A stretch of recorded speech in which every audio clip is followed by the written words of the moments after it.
Oh shoot, I was on mute. Yeah, I'm get a couple commercials rolling while Unc load his stuff up. But man, it's gonna be a good one, man. I can't wait to hear what he's gonna say. I'm actually I kept a lot of the conversation between us kind of like spontaneous, right? I haven't really heard his argument. I've just heard his position, right? And it's tough for me to even really explain his position now that I kind of think about it. But he's saying that you cannot separate Africa from activism, right? And in 2025, I don't really see how you can really hold that line. But that I mean, that's what he said. He said that's where he at, you know. So I'm kind of like anxious to hear what he's gonna say to try to keep all that together. Come on, where are my commercials at? Hmm,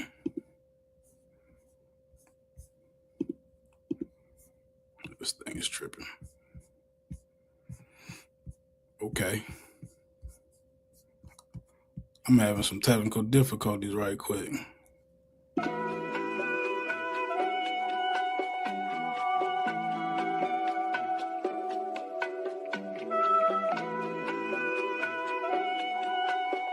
Yeah, DQ.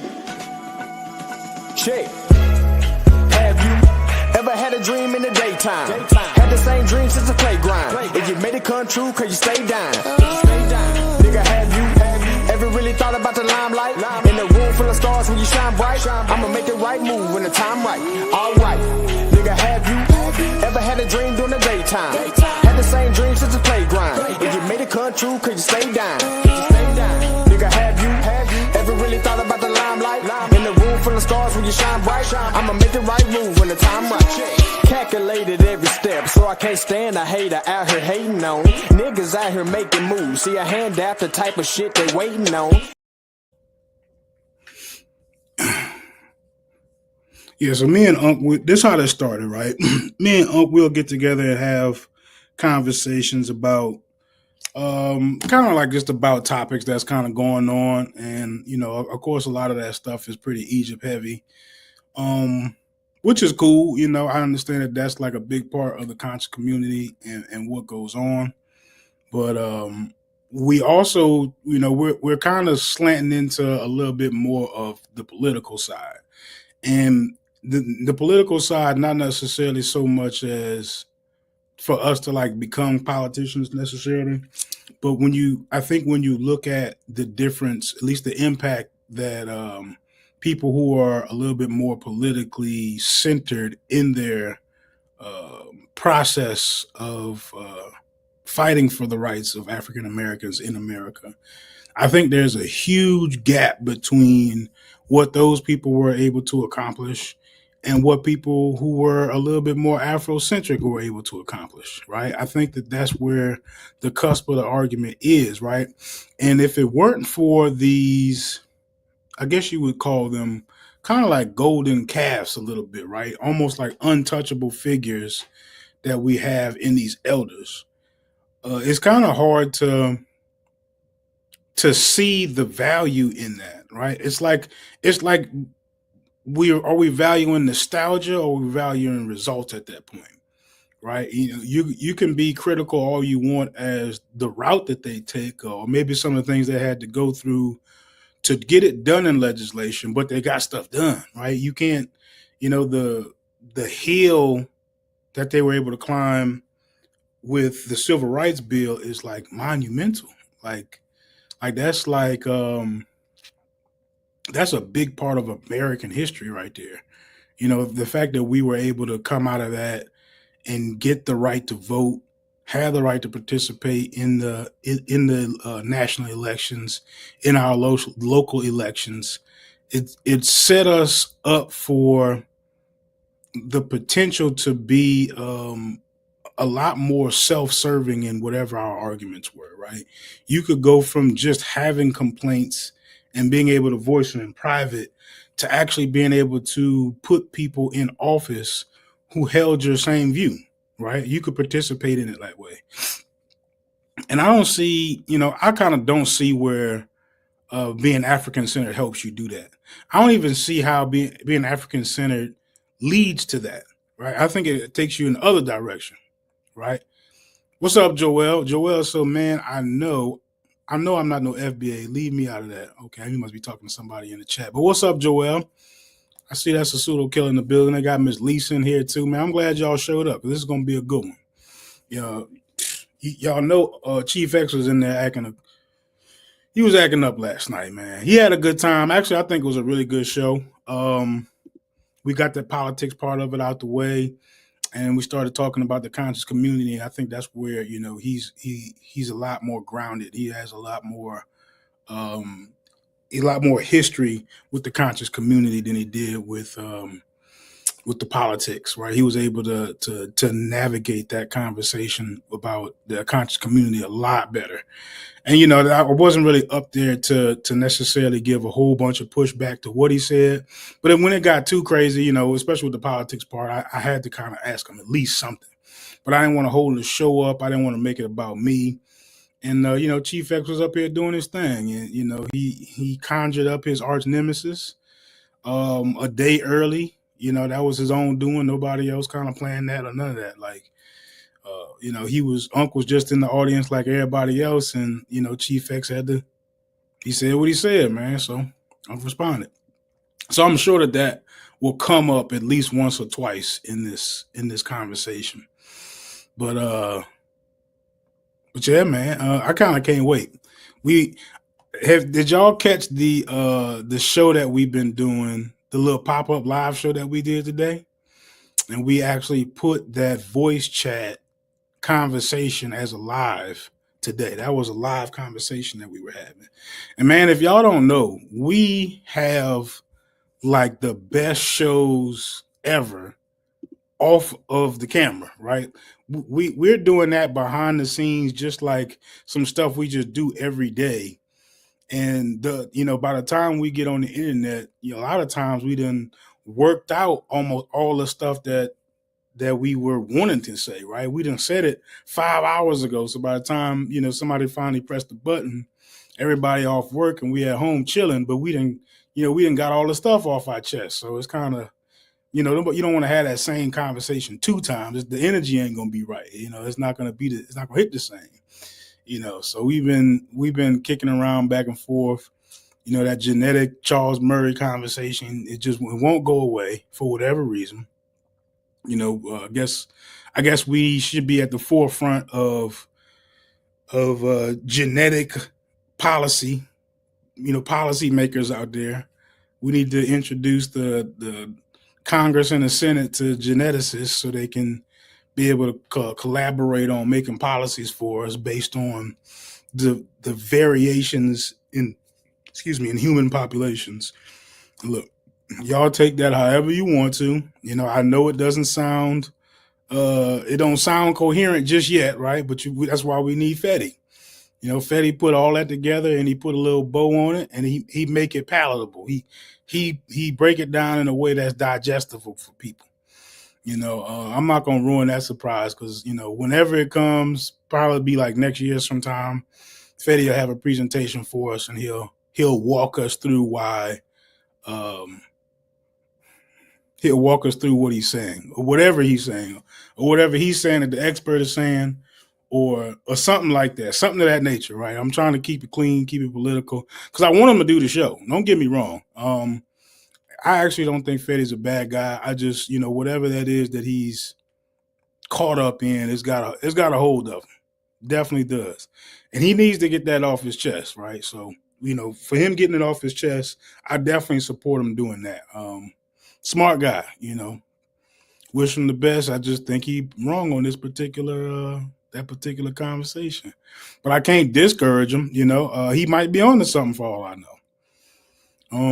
It don't sound like he has enough to verify it, but we will see whenever he gets that presentation together. I think he's waiting on some articles that ain't came out yet, which kind of problematic when you're talking about how factual your argument is. But that's what he's doing. I can't make it up. I'm just saying what's happening out there. And what y'all doing on Saturday? Y'all spending y'all Saturday up inside with me on YouTube. I'm feeling that, man. Drop a like. Drop a like on your way in. If you ain't subscribed, subscribe to one of the channels. However you're watching it on Tri Media, or if you're watching it on Carnivorous Podcast, I'm gonna drop the Tri Media link in there so people can at least know where our channel is.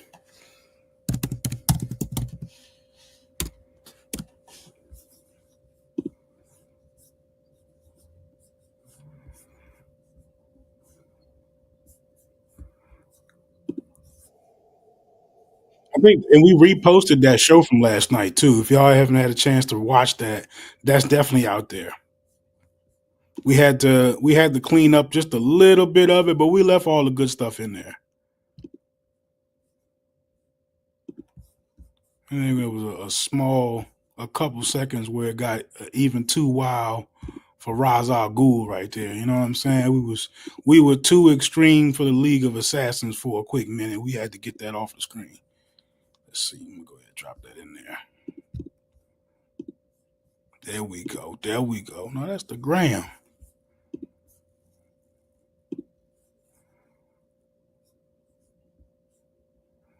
We live on Facebook and everything. Oh yeah, we got all the accounts linked up. Beautiful.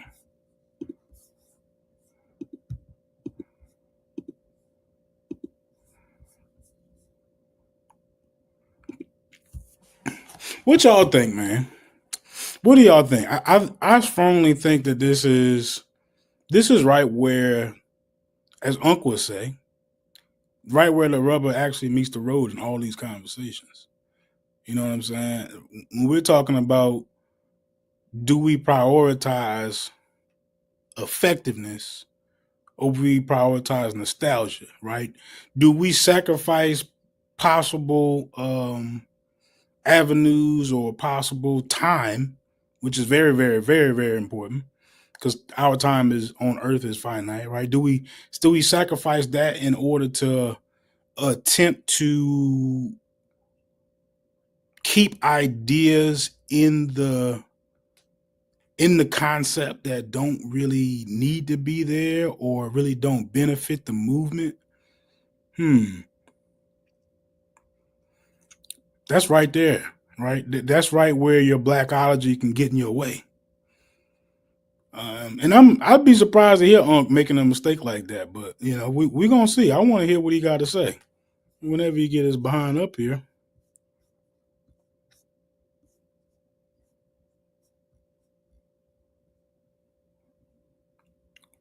What's up, Marcus? I see you in the chat, man. I need to call my dog Marcus, man. I ain't talked to Marcus in forever. Definitely a good dude.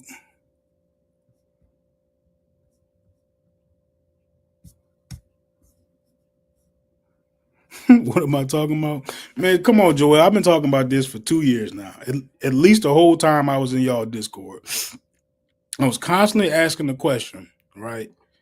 Constantly saying that at some point in time, it seems like somebody said that we gonna emphasize this romanticism. Now we all know Unc ain't making that mistake, right? But inside of that rhetoric will cause you to hang on to some things, maybe even some people, right, that don't really help you move forward and keep you stagnated in the past. And that's ultimately what I'm talking about. So like let's take an example. You know, let's look at Donald Trump and some of the moves he's made. What does my African affinity, what does that contribute to how I look at the price of eggs? Can it help? In what capacity? Right? What about when it's time to elect a new president? Do I am I picking the one that is more potential? Am I picking the other person simply because they look more African? Like, is that all I need to know about them? I mean, again, you're still not even like top 5 as far as like how important Africa is going to be to any of those decision making processes. I just don't see it. I don't see it, and I try to, like I said, I try to keep it generic so I can get. I wanted to get Unc's opinion live, right? I wanted us to not get burnt out like we do in these Discord conversations, where we're sitting up there talking back and forth for 4 or 5 hours, and we get burnt out by the 4th hour, and somebody finally pressed the button, and we done talking about it now. You know what I'm saying? I done hashed it out. Now I'm ready to go do something else. So that's what I'm trying to do, and I'm trying my best to not speak for him. I don't want to assume what he's going to say because I really don't know. I really don't know.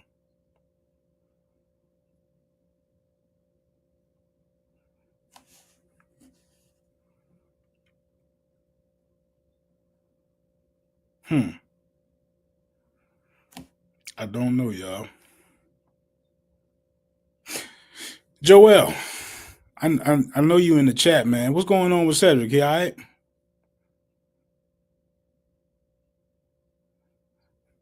The Brad's trolling already. Y'all heard from Cedric, man? He all right?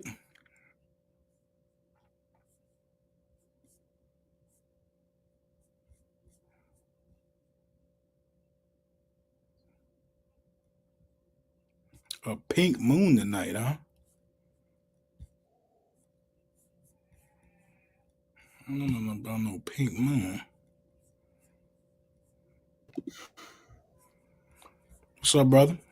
What's going on with you, man? How you doing? I'm doing pretty good, man. Hanging in there. Appreciate you coming, man. Huh? I said appreciate you coming. For sure. Solid guy, man. You know what? I got to tell this story too, because you know, coming from a member of the audience, right? The whole thing seems surreal to you the first time you see it. You know, you know this, looking at the same screen that I see, you know, Denzel Washington, the president of the United States. You look at people that's like on the internet and you see their face, and it's kind of like surreal at first, right? Mm-hmm. So the first time I saw, you know, I told you actually, it was really Brother Reggie that suggested I even talk to you. And the first time I met you, and I decided to press the button, I kind of was at a loss for words. I felt like this was overwhelming to me, and now here I am making my own shows. I never would have thought that at the time, but I said that to say that meeting you was like totally not what I expected. Right? Totally not. Like I was expecting a lot more arrogance, a little bit more standoffish. You know, not somebody that you're gonna really get access with and just have a regular conversation. And that's really what you is. Solid dude, just humble, down to earth, regular guy, man. Just into science. You know, that's just what I get from it. You know what I'm saying? So it's always a pleasure talking to you. Conversations always be good, man. So, you know, we gonna keep that up. That's gonna be fine. Yeah, you gotta catch them personal conversations, man. You know, like James Smalls. You know what I mean? Like the first time I met him, I'm not even putting myself in his category. I'm just making a point. You know, he gave me access to people I normally wouldn't have access to. And just based off my conversation, he understood that I was serious about understanding what was going on. I appreciated him. And so just having those personal conversations with people like that, you know, it's kind of surreal, right? And I realized that the personal conversations I want to have, the things that I talk about when we dealing with the information history, I want to be able to say the exact same thing. The hell with all the rest of that. So there's certain conversations I can have with certain people, and they won't talk about that. They won't, you know, because of fear of losing their audience. You know what I'm saying? You know, so I get it. You know, I work to get better. And, you know, I appreciate you, Logic. Likewise. And I appreciate all my friends. And I always hope that my friends can get along at times we won't. And but that, you know, that's okay. But I don't know how to be no more than down to earth. Sometimes it's to my own default. So I've kind of like, you know, kind of pushed back a little bit, not being as friendly with people, not giving them that access, I start going back into my Baltimore bag where you had no access. You know what I'm saying? Where I ain't talking to everybody, I ain't doing everything. I can't do it, man, because the ignorance is so high. And yeah, and I understand the ignorance, bro. So let me start off with this. We always say people scamming, right? Because based off of where we at and understanding this thing called life or this thing called the natural history of Earth, we'll look at the person and say, yo, you can't be serious. But really, they don't know. They ignorant. All you gotta do is think back on who you was a year ago. And our first conversations and where you at now, right? And you realize that you suffered or still suffering from the same thing that everybody still suffers or suffering from. It's just based off of the level of conversations or the level of the person you actually talking to. So when I'm talking to, certain experts, okay, I realize that hell, I'm just as ignorant as y'all.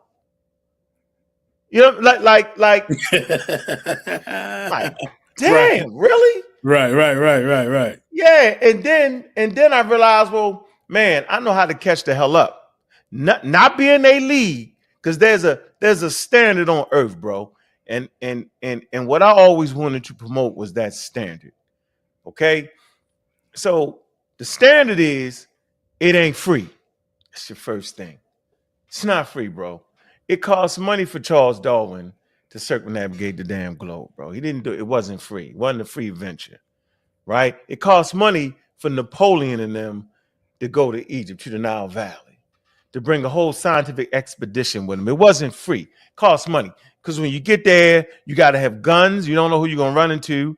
You got to pay the scientists. Okay? It's all in their memoirs. It's all documented. You got to have books printed. You got to have works in detail. You got to have experts with you. These are some of the most educated people on earth at the time. None of this shit was free. That's the daggone level, bro. The level ain't free. It costs money to sit in the stadium and watch the daggone pros, which are experts at what they do. Costs money, bro, right? Even if you want to watch them on TV, it's going to cost you some kind of bread. It's all business at the end of the day. So when you're on YouTube and you get your information free, you know, I got people, that's all they do, get this shit for free. Find some internet books and all that, and they come out like they're some experts. And I never wanted to do that to the people. I wanted to let them know this thing ain't free. You talking, how much does it cost to run a university? Now I'm talking about our ignorance. Right. Umar Johnson would not be able to trick us if we understood how much the level costs. We would have known from day one, bro, that the level ain't getting cash apps and PayPals to build no damn school. We just say you're a fraud from the beginning. Knock it off. Certain communities are educated and understand that to buy a college, okay, with 20 or 30 acres, right, you have to cut the grass every 2-3 weeks, bro, or you run around in the forest. You have to pay the water bill. You have to pay the staffing. You have to pay the people to clean the damn building, bro. And these bills are coming constantly. And a PayPal and some quote unquote money you sending me in the mail is not going to sustain this. It's not going to get that 2.5 million ticket that brother needed, that he was claiming he's going to buy that building. So he was able to scam us based off our ignorance of understanding how, one, to even purchase a major building like he was trying to purchase, and two, to keep that building sustained. We was ignorant to it. So we just gave him our damn money, bro. And I was like, man, I said it early in the game. I said he's scamming. He looked at me like I was tripping. Mm-hmm. I said endowments. You don't know what endowments are? Right? Howard University has a very large endowment, right? These are monies, right, that people give to the universities that are invested to keep money coming in, bro. And so you need investments, you know. So we get tricked based off our ignorance. So now we on YouTube having a conversation, okay, around experts that occurred in the Cairo Symposium, and we think we can get with them. You can't get with no expert. Okay, you're not. Because every time you think you got the expert, they're going to have more access. Why they have more access? Because they have more money. It's about access. I like to give the example of a NASCAR driver, okay, or a Formula One driver and a damn street racer. Street racer might be fast as hell driving in the daggone street, might beat the average driver, right? But put that street racer on that oval or a Formula One track, he gonna get beat every time. One, he ain't gonna have the money to build the car. His tools, his equipment is not gonna be on par. Some of his skills might look like expert skills, right? But the very tools he uses is not gonna allow him to compete at all, bro. So that's why people that are dirt track drivers, street drivers, dirt track drivers, they keep elevating forward till they can get funding, till they can get the type of cars they need to drive to compete with the experts, and then to get the skill set, and then the way you be an expert is to compete against experts. And as you compete against experts and get friendships, you get information that's being passed back and forth, expertise. So we got a problem in this community, yo. It's death to expertise. And big up to the pseudo killers, because we're going to get back to that. Right? We reading the book, Death to Expertise. We on that. This is the problem, bro, that regular, everyday old people think they can get with the experts. So much so that when we bring the damn experts, they all claim that the experts agree with them. It was a clear misunderstanding. I don't know how they do that. At the end of all of that, they saying what you saying, huh? At the end of all that, bro. So what? Come on, man. Like, so it belonged to a major university. Okay, faculty. To get your associate's degree, to get your master's degree, to get your doctorate degree. You had people on here yesterday that didn't know the difference between a PhD and an MD. He thought Soy Kiata was a medical doctor. He was messing it up. No. Kata is a medical doctor. I thought he was just a medical doctor. I stand corrected. He didn't know the difference between a PhD and a medical. But I'm saying the man, so he doesn't know the history of the field. See what I'm saying? So the history of the field, a lot of them people that we reading about, more than them, they was medical doctors. Mm-hmm. So Kata wanted to go in that direction. He wanted to get that same type of education that they did. A lot of them was medical doctors, anatomists. They studied anatomy. Of course, a medical doctor would have to understand anatomy, right? Dr. Kata studied skulls. Right. Okay, he can take a skull and look at the difference between this skull and that skull, and look and just understand it, right? And he's also a bioanthropologist and about 10 other things that I don't even feel like mentioning. Okay, so you got people who don't got the money to back them, right? Don't got the colleges and universities to back them. All this is important. Don't have the time and hours in the field. All this is important. You wouldn't let a person fly a daggone plane. You wouldn't trust a pilot, right? Who hasn't flown a certain amount of hours, would you? Think about that. All he flying was kites. And now you're going to let him fly a jet. It's not going to happen. Not with me in there. Not okay, so we shouldn't do it without scholarship. See that? See the difference? An expert is an expert is an expert. Oh, you just trying to put emphasis? No. None of them, bro. And the trick is, the confidence game is to convince you that we can be just as good as the experts. You don't even got enough money to be just as good as the experts. So think about this, yo. I'd say you're a rapper, right? And you got a decent career. and you rap, and on the side, your hobby is reading the Meta Nature. I think that's dope. You're a far better rapper than a goddamn Egyptologist, than a goddamn expert. And it is clear. Y'all know I'm talking about Smash Scam Wells. It's clear. But you can't tell them that. Because humans always think they far more intelligent than they really are. We always think it's a syndrome. I forget the name of it. What's it called? Dunning-Kruger. Dunning-Kruger effect, bro, where humans think they're actually smarter than they are. And we're always fighting this. Right? And that's okay. And so it's the ignorance. It's the depth of expertise. It's the lack of funding. It's all these things. It's why, you know what I'm saying, I want to separate myself all the way. I had to, bro. I just had to.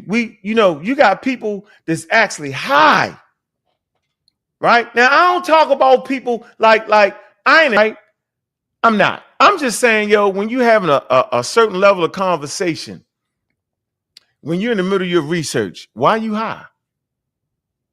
When you're trying to transmit a clear message, why are you high? We all been high before, most of us, man. There's a difference between when you sober and had some rest and clearly thinking, right? Like when you about to take an exam or like when you come into the community to talk about it. There's a difference between when you high, right? When I say high, I mean drinking and all that, because drinking is a drug, huh? Yeah, it's a drug. Alcohol is a drug. All right. So we're literally listening to people that's drunk, bro. Giving out a message. That ain't why I came into this thing. I came into this thing to make sure that we knew the damn difference between an expert and a regular guy on YouTube like me. Right? I want you to know the difference, right? And I wanted to advocate for science. Mm-hmm. I want to show you that there's a clear difference, that there's somebody around us should at least know what the hell the goddamn experts are saying, yo. I wanted to be that dude to make sure that we knew there was a difference. Now, I may do a little bit better than just an average novice, right? I'm gonna let everybody determine that. I've met some friends, right? I get to talk to experts. I get to have conversations. But that alone does not make me nowhere near expert. I know there's a certain train of thought that has to occur. There's a certain things that you have to do. There's a certain amount of money that you will have to spend to become an expert. There's certain paperwork you have to get. Like there's no, what I like to say, there's no shade in that, bro. Mm-hmm. There's no skipping that. People like to skip steps. Right. Right? I can read the Meta Nature. You may be able to read the Meta Nature, but can you put in this proper context like an expert would? Do you know enough to know when you're wrong? It's clear.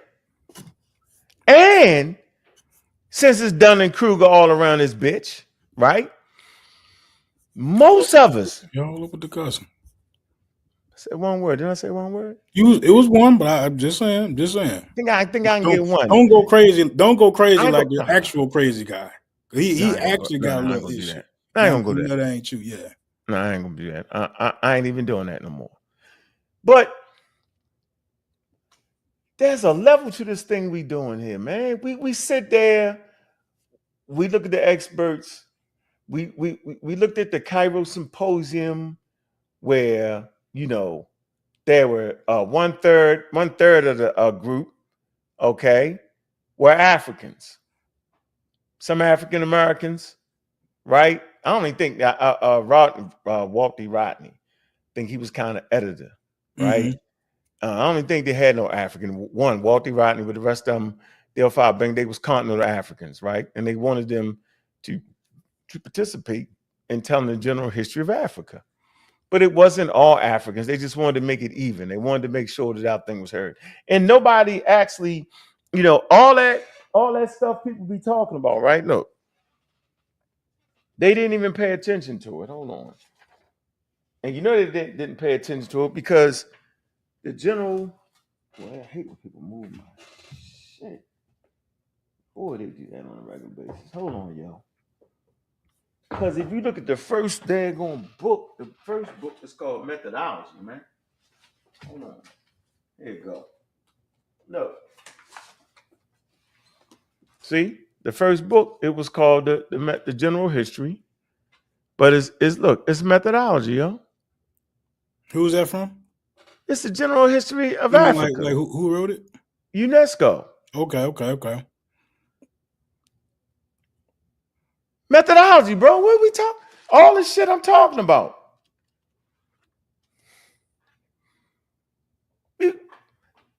The method, how you getting to what you're getting to. Okay? They talk about archaeology. They talk about evolution. They talk about, so when we was having this conversation, bro, and I made the statement that to understand population, you have to understand populations, and you have to understand biology. And if you understand biology, you have to have an understanding of evolution. And that's how, and they looked at me and they threw bananas at me, bro.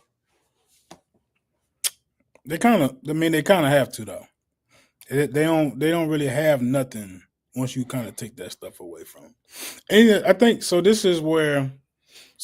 brings us right to the segue into the convo, right? Because I think this is where I chose to focus a little bit more on trying to understand what's really going on. And when it, like what is the thing that gives birth to something like a Black Egypt? You know what I'm saying? Like what's the social circumstances that forces that out of people? You know what I'm saying? So like you remember when one time you asked us all a question, he was like, man, y'all think such and such is scamming?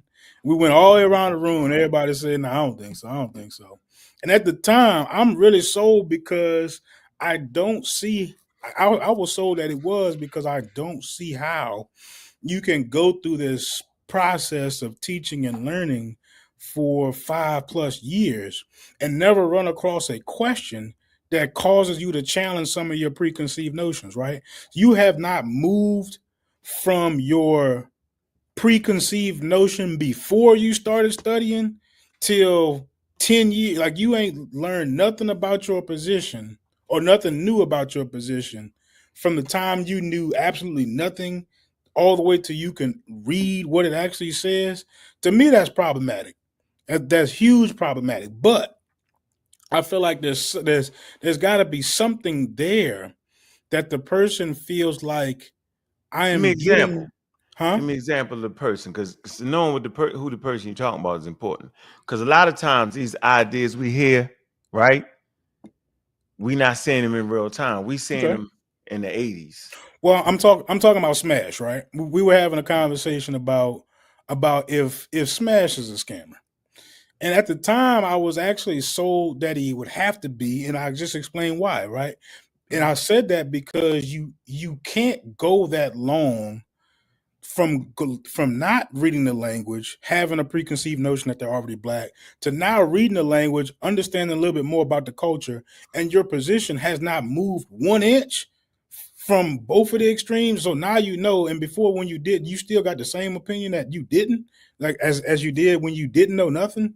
That's problematic to me. So what I was saying is that at some point you would have encountered some information. At some point you would have encountered a person asking a question that would even cause you to look at what you're saying in a critical way, right? There's no way that you could be honest about your position and it had never moved, right? You get what I'm saying? And there's nothing wrong with it moving. There's nothing wrong with it admitting that I might have been a little bit off right here. So let me just adjust that. So my point ultimately is like, I feel as though Smash and others have made a decision to say what I'm saying is more beneficial than the truth, right? And that's where I'm still trying to figure it out, right? I tried to have a conversation with Small. I didn't really get to some of the stuff I really wanted to get to. And maybe I probably should have just been a little bit more straight out and just cut him off, ask him what I wanted to. But out of respect, I kind of let him do his thing. But that's where I feel like that's how we got to this conversation right here, right? And honestly, I know that you're not a blackologist. So I'm Nah. very curious of why Nah, you think bro. we need Africa for activism. Because if you ask me, Now I gotta hold on. Smash is doing activism. He's not doing history. I got a pinch of blackologist. You gotta keep that. Okay, You know what I'm you got saying? a Like healthy dose. You got the healthy dose then. you got to keep a little bit of that, you know. So when you know what I mean, because there's a residue that's left over from the slave trade, from colonialism, okay, from the development of the United States, from the influx of Africans, enslaved Africans building America. This was a wild period in history. It was the global economy. That thing just don't disappear like that. Although people of all shades and colors have worked hard to change humanity, right? When the dust settles and the dust clear, it settles, bro. And all you need is a Yahoo like the president to kick it up, right? And then you see some people, they're ignorant because it's based off of ignorance. See, our conversation is talking about ignorance and talking about race and the ignorance of it and understanding of it. You talking about people with high level educations. So my thing is that Smash ain't scamming like you think he's scamming. What the real scam is that he's scamming us into thinking that he understands the subject. Okay. That's the scam. Not what he's saying, not his reading of the Meta Nature, not his conversations. Yo, all of them are scamming us because they acting like they know. They acting like they the experts. They acting like they actually have challenged the experts. They acting like they have access to. That's the scam. See? Yeah, you definitely can't fool me to say Smash got as much access as No, he don't got that money. He absolutely. No, he don't got that money to do that. He's not wasting his money. No, he can't call somebody up and say, "Yeah, Doctor such and such. I know you over in Kenya right now on an archaeological dig, and I read one of your papers, and it said you found some artifacts in a certain place." And it was something new, and you figured it out. I think I might be running into this situation right here. What was that? You see what I'm saying? He don't got that. He doesn't have that. They got that. I mean, none of them got that. You ain't messing with that, right? And I'm saying that's important to be able to talk to have correspondence with 4 or 5 PhDs in the field, bro. Right? To talk to some bioanthropologists, to talk to some archaeologists, to talk to some anthropologists, right? To be able to visit their universities, check out some of their work, to be able to go on archaeological digs, to be able to, that's strength in numbers, bro. They have conversations back and forth with those who really understand all the terminology. That's important, bro. You on YouTube fighting back and forth with me. How's that helping your position at all? You can't even get past me. Right. Come on, bro. Let me do this, though. How would I like to do this? Since Chief X was definitely drunk. And I would like to say this about Chief X. Man, see, I used to be, you know, when I told everybody, I said, that dude drunk, yo. Y'all threw tomatoes at me. Nah, yo, I say, no, yo. Like, I know, like, come on. I've been in that life. I know what it is. I know what it is to be around an alcoholic, bro. And I don't use this shit lightly. You know, people throw that shit, you're a crackhead. Nigga, I ain't never been no motherfucking crackhead. Yeah, I might have smoked cocaine. Crack is a whole, some people may debate whether, but it's the manner of it. You know what I'm saying? I think the crack is the manner of it. You know what I'm saying? I always could get me something. I never was in the position where I had to run around and do the fight. I just didn't. I just wasn't in that. Was I homeless? Yeah, I was all above, right? Was I in rehabs? I did all the rehabs. I've been around all the alcoholics, all the heroin addicts, all that. I ain't shading that. Man, that's in my story, right? So if I say to you, that man drinking and he drunk, yo, y'all looked at me like, huh? I could tell that Chief X, when he not drinking, he an all right human being, yo. You can actually have a conversation with this man, yo. Mm-hmm. When he get to drink, he a whole nother person. You know, that's one of the first inklings of a person being an alcoholic, yo. Where their whole personality changed, yo. It's some of us that was raised in our family. We was raised around alcoholics, yo. So I'm not saying this to be funny. See, it ain't funny to me no more.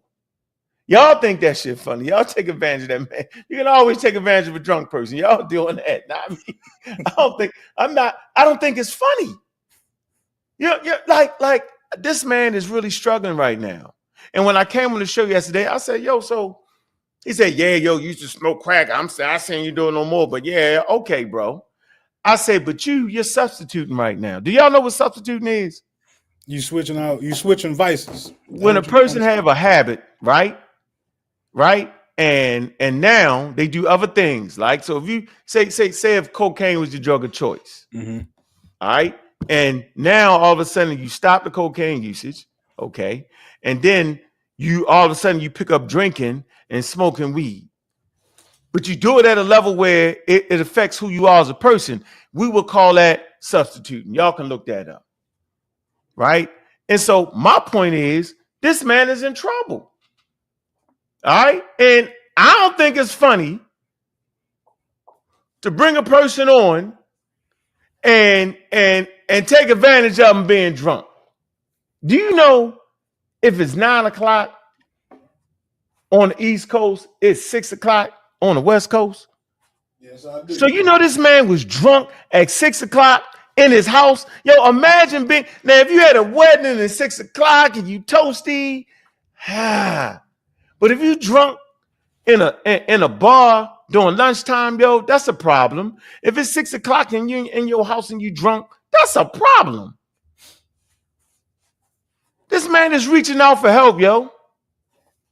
Let me play this video. Let me help him out. Yeah, let me share your screen for you. Let me help him out. Because he got a lot of mouth, right? Real slick. He's super slicky guy. He talk all that talk. He do all that above.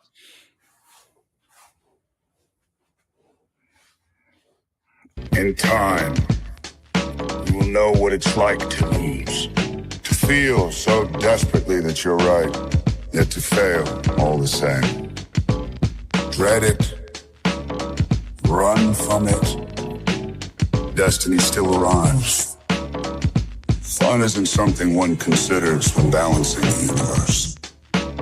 But this does put a smile on my face. A new term from Tariq Nasheed, and you accept it, you on some fuck shit. All right, Chief X, do you think I'm saying I'm not African American? Fuck FBA. Hold on, do you think I'm saying I'm not African American? Fuck FBA. You are an African American. Right, I agree. But do you think I'm saying I'm not African American? Fuck what you talking about in your question, nigga. You are African American. Don't play no mind games with me, nigga. You ain't got no new label. So hold on. Stop this motherfucking bullshit you niggas is on. Listen. Reggie and Ankh is right tonight. Man, calm the fuck down. They may be wrong another night, but they're right tonight. I'm clipping that. I promise you I'm clipping that. If you think that I'm saying I'm not I wouldn't give a fuck African-American what you saying. because I'm ADOS or FBA, you tripping. It was at this moment that he knew. He fucked up. Y'all niggas just got a what the fuck? A personal issue with goddamn. The only reason you going against FBA is because I'm going against FBA. So you trying to claim to spite me. Y'all know what's going on. And so do I. Listen here. We is not FBA. That's a whole bunch of misinformation.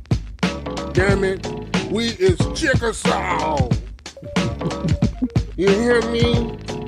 We is Lumbee. Nigga. Fuck FBA. I forgot how funny that was. Shout out to Boostetto, man. Boostetto, you really do some good stuff, bro. Man, you definitely do, man. We trying to find a way we can get you on the team, bro. You do some really, really good editing. If nothing else, I could use you to learn from you. You know, to helping me out with these videos. Take what you know, and maybe even be able to shorten up my process. But for real, shout out to you, and shout out to my man DQ, man. I can't for some reason I can't figure out how to switch this over so I can play some of your stuff on our commercials. So if one of y'all media Is guys, there one left? huh? It's up. It's gonna be in your right hand corner. In your right hand I know corner. how to get to it, but we got it like under a bunch of different stuff. Like we got a brass part, we got a logic part. That's up top. That's up top. You gotta go I'm up top. clicking on it and it ain't switching. I don't know what that is, so I'm afraid to leave out because I think it's going to shut it down. But if you out there, man, if I could get you to show up for a second, maybe I could fix that. But anyway, we going good. We running. I could play something for a commercial, but it ain't what I want to play. That's all. My point being, this man, whenever he act like that, right? He drinking. He got caught. You know how you try to hide it. But he been like that for years now, bro. Hilarious. Right. So now that puts a whole different light on this whole situation. I'm up there arguing with people under the influence heavily. Like, how they supposed to understand what I'm saying, bro? I don't know. I don't know. That's like a drunk professor, teaching evolution. Come on, yo. So we already behind the curve of not being experts and going and having some formal training in school. We already behind that, and then we want to be drunk on top of all that, and then think we're going to be coherent and remember the things we saying about each other. Remember, I used to say that? They be like, no, I ain't drunk. Come on. Why don't you debate him? Why would I debate a drunk, yo? Y'all kept saying that. I was like, dude, he's a drunk, bro. He is. And y'all think I'm not even being funny, yo. That's what it is, yo. And now, based off my situation, what I've been through, right? And I know it's a struggle, bro. Right? I don't think but he didn't say so much damning things about Sister Tiffany, about Juju, all the sisters, you know what I'm saying, and the pseudo killers, man. He did that shit under the influence of alcohol and marijuana, bro. Like, and whatever the hell he doing, yo, it's wild to me, bro. He don't even remember the lies he said. Betting money. They bet money last night, but the dude still ain't paid me my daggone money. Man, the nigga owed me $100. Remember that? The bet the nigga we supposed to debate probably got drunk the night before, couldn't get up, right? Look, he's saying his lie was why he ain't show up for the debate on Sarnetta's was because he had, watch this, yo, because he was vending and he vended an extra day, right? But guess when he's telling us this? He's telling us this on the stream on the day he was supposed to be debating me. So why are you here now, T-Vex? Right. Why didn't you show up to debate? You're here. You get that? Right. I feel you. And then why you don't debate him? Yo, you got one time to make me take time away from my busy schedule with my damn family. My damn children, bro. You got one time to make me spend a week or 2 a month studying and then fake me out and don't come, yo, and you think I'm gonna ever do it again, bro? For what? So I actually didn't even come here tonight to even respond to all that nonsense. I just want to say the reason that I don't deal with the guy is because of the disrespect he showed towards the women, right? And, constantly never apologizing to that, bro. We heard him, right? We heard him. So back to the expert thing, bro. Man, people are scamming us because their plan is like they know. And I'm saying, no, they don't, yo. All right? They don't, bro. We're very vulnerable to this type of information. The conscious community is that information. Very vulnerable. Right? It is the environment, bro. That's why, being in this environment, I always wanted to show people what the difference was, and I always got that. So, you know what I mean? Look, man, it's serious, bro. And I'm saying, like, if you don't understand that it costs millions of dollars to run universities, bro, then this conversation ain't for us, man.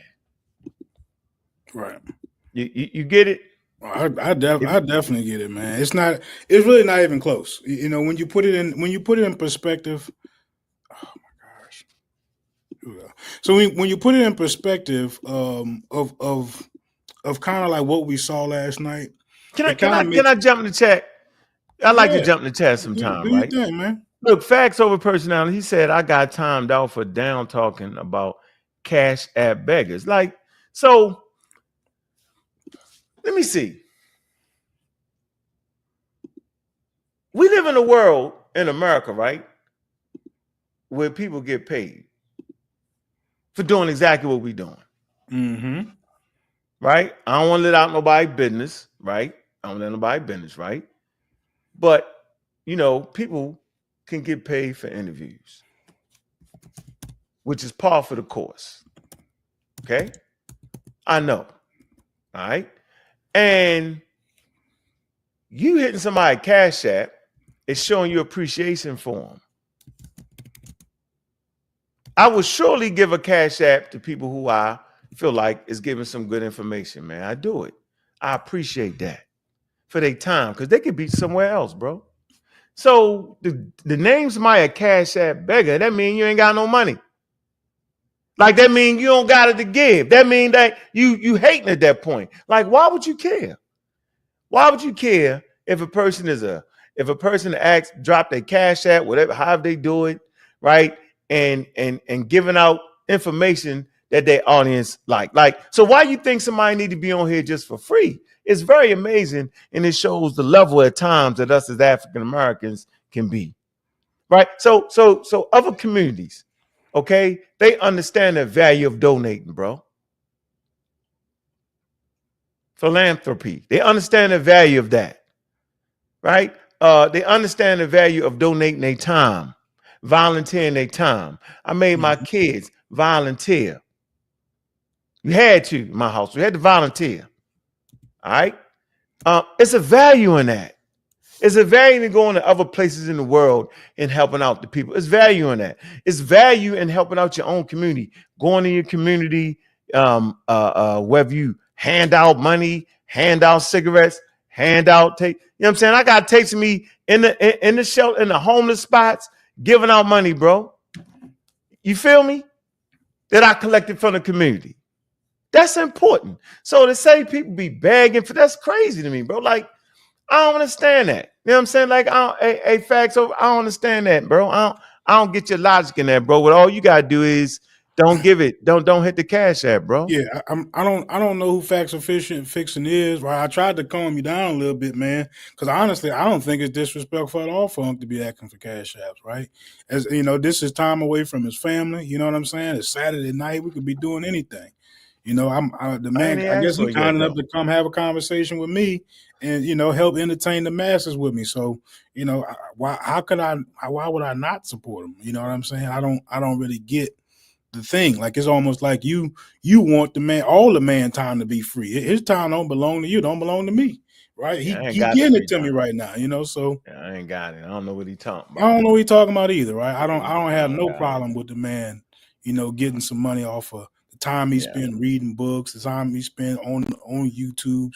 I don't see it like that. I buy good books. I buy books from Germany and other places. Yeah, I don't see it like that. And as a matter of fact, your man goes as far as to, like he's saying, he invests good money in the good books for his hobby, right? I get real books to come on here and give us the good information. So I don't got no problem with it. And you know, it ain't no who broke and who not thing, but like, yeah, I think you just got the wrong idea about economics or something. I read shit. I read books I know y'all ain't reading, like the Scopes Monkey Trial. You don't know what this is. Defining Moments in the Scopes Monkey Trial. You don't know what this is. You have no idea. You don't know what this is. Hardback too. You don't know what that is.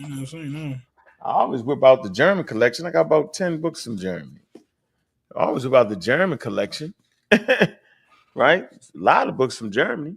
I'm not sitting up here just talking or asking or I don't know.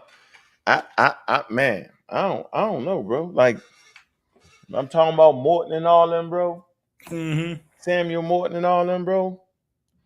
Yeah, JC Knox and all them. Barely in production and shit. Yeah. Scientific racism. I got the books. Y'all talking crazy. He Yeah, I over don't there know what's tripping. wrong This with him. shit costs money. Why you think I should be just doing that shit for free? Why you think I need to take money away from my children to send college, yo? Why you think that? Who you think I you don't know is, yo? what's Think you wrong with talking to, yo? Yeah, who you talking to, yo? Yeah, and then you get drunks up here that don't got no books and swear they're the first people to say they did something. I'm the first person to say that Egypt wasn't black. No, you wasn't. That shit was at the Cairo Symposium. Right. I was thinking the same thing today. No, Sunron kicked that shit off. That's who kicked it off. You really won't know. He told y'all top notch scholar, right? You done went a little too far with that Negroid thing.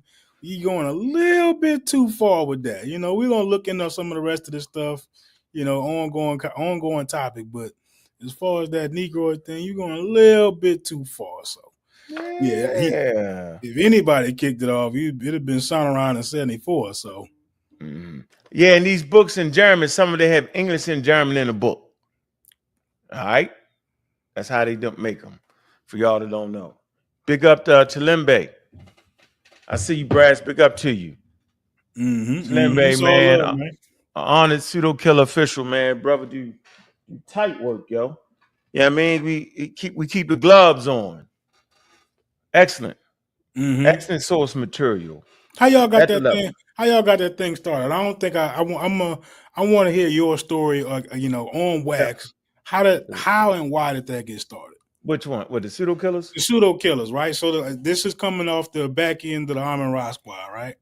Yeah, it's coming. Well, it was a video made on the Armin Rock Squad channel. The Gods of Atheism, something like that. Go check that out.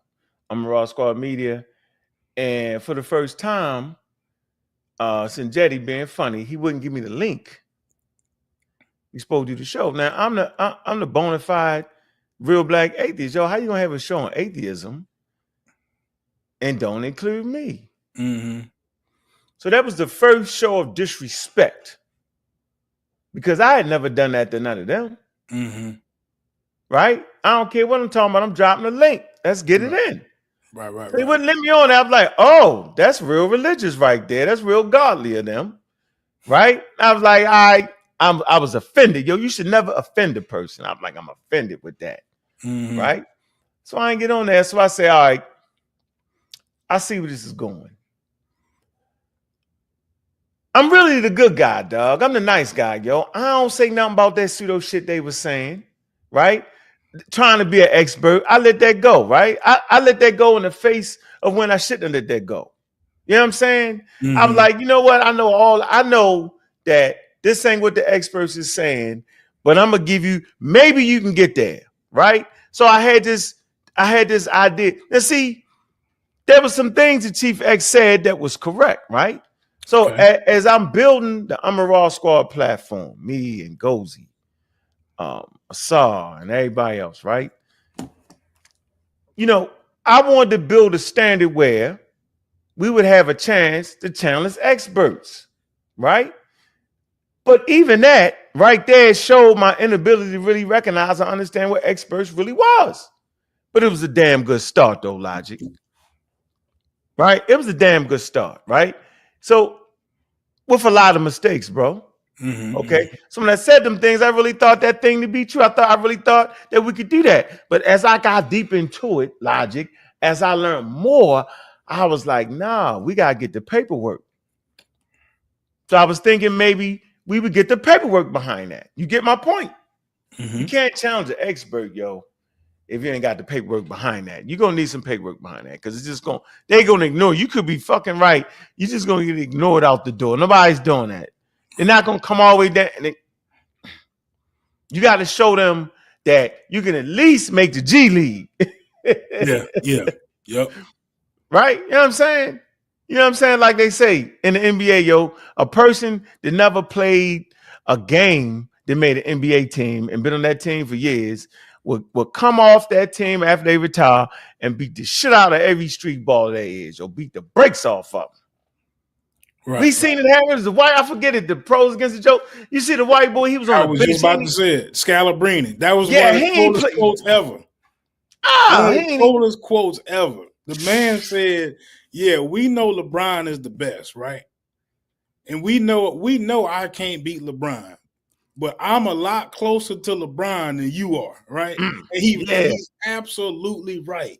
Yeah. Right? As big, slow, fat Scalabrini will cook you, right? Cooking them. Coming off the bench, 10th man will cook you. And he was doing it on TV. That was one of the best lines. Yeah, that was fire. I mean, cooking them. Cooking. You hear me, yo? Cooking them, right. Really cooking them. Cooking them. Mm-hmm. Bro, I done been in the gym with some pros, yo. You be playing. Yo, I remember this time, I ain't even gonna say his name. Yo, the nigga, the game was tied. I pushed him, right? I cheated. You know how I'm a pusher out there. I'm pushing. I pushed him, and this is when I was young. I was probably about 38, right? I pushed it and slipped it and got that bucket on him. I was like, yeah, I'm talking shit. So it's tied. Now, he never playing. He coaching the whole game. Yo, this time, yo, listen, bro. Got that motherfucker. Listen, yo. He caught that motherfucker like this and was gone. And he dunked it. Nigga, I had never heard a dunk sound like that in my life. It sounded like the rim exploded. Boom! He was like, yeah. I was like, damn, that nigga a pro. He turned up on you one quick time and you That's realized. He said, I ain't playing. I wasn't never playing. Right. I wasn't playing. Right, I'm running. I'm like, not even on the treadmill, outside. Yeah. You know he said, I'm just getting, I'm trying to, Yeah. because they had switched the ball in the NBA. He said, I'm just trying to get used to the ball. Mhm. Right? I'm just telling. He was right, yo. Like it was like, yo, like he caught it, and I'm thinking I'm gonna put that arm on him. He caught it, he was gone. Listen, yo, I'm all in the stand somewhere, yo. He gone. I don't know where he leave from, yo. Yo, all I heard was the thing explode. Yo, I didn't even know you could dunk that hard, yo. It was crazy. Different. I was like, definitely, they definitely different. The strength is different. I done played basketball with Rodney Harris and all them. Yo, they strength is different, yo. It's like you don't even belong in the same arena with them. The strength is different, bro. Mm-hmm. You know what I'm saying? Yo, like different. I say all to say it's the same with the experts, yo. Right. When you putting that kind of money invested into a college education, right? The reading, the writing, the comprehension it's a reason for this, yo. It's a reason why we advocate this for our community. We advocate this for our community because it's so important, bro. Right? Because we supposed to operate at the level. A good example, I always say a good example of fathers of the Jewish community, yo, they operate at the level. They're never going to sit around and cry about you not wanting to teach their history. You ever heard them cry about that? Who you said? Who Jewish community. Nah, I ain't never heard them complain about they want some more Jewish education in our curriculum. None of that. Mm-mm. Never heard that. They only cry about when you mess it up, mm-hmm. And they come with a vengeance. Mm-hmm. You know what the problem is with our community? We teach the backwards history. The college community is based off of teaching backwards crazy history. The popularized version, the president, John Hanson, the first black president, the Egyptians is black and all that. The whole 9 yards, yo, we misappropriate African-American history on levels unbeknown, yo. It's crazy. It is based off our inferiority. We the Hebrews, we this, we all that, yo, instead of really understanding what African and African-American history is. And so back to the point. So they did not allow me to get on that show. I'm like, all right, we're going to drive it after we finish. Get our points off. I'm like, I said, I'm done with these niggas. Did you dirty, huh? So I say, bet. So I said, I'm going to stop messing with it. I got offline for a while. I recollected myself. I said, yo, what's our point here? I say, what's going on here? And it's going to take me to the other part of the conversation I'm going to talk about, bro. What was going on here is that we had people who was afraid of God. They was afraid to experience seeing the world through the eyes of nature. They was actually afraid, yo, that although they had claimed to practice, some of them say they practice African spirituality, right, and all that, and we don't believe in the mountain, yo, but they was just transferring shit, bro. It's like Chief X, right? Although he don't do cocaine no more, he's substituting with drink and smoke. So they were substituting, right, the colonizing God with the African God, right? Meaning they couldn't even perceive how Africans really did it. They wasn't really doing the sacrifices, and that none of them was actually doing that for real, for real. Maybe they was, maybe they wasn't.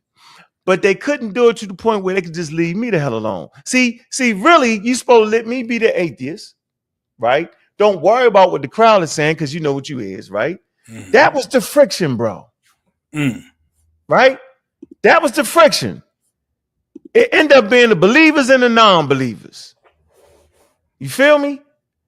Those who was willing, right, to adhere to the experts and those that thought they was better than the experts.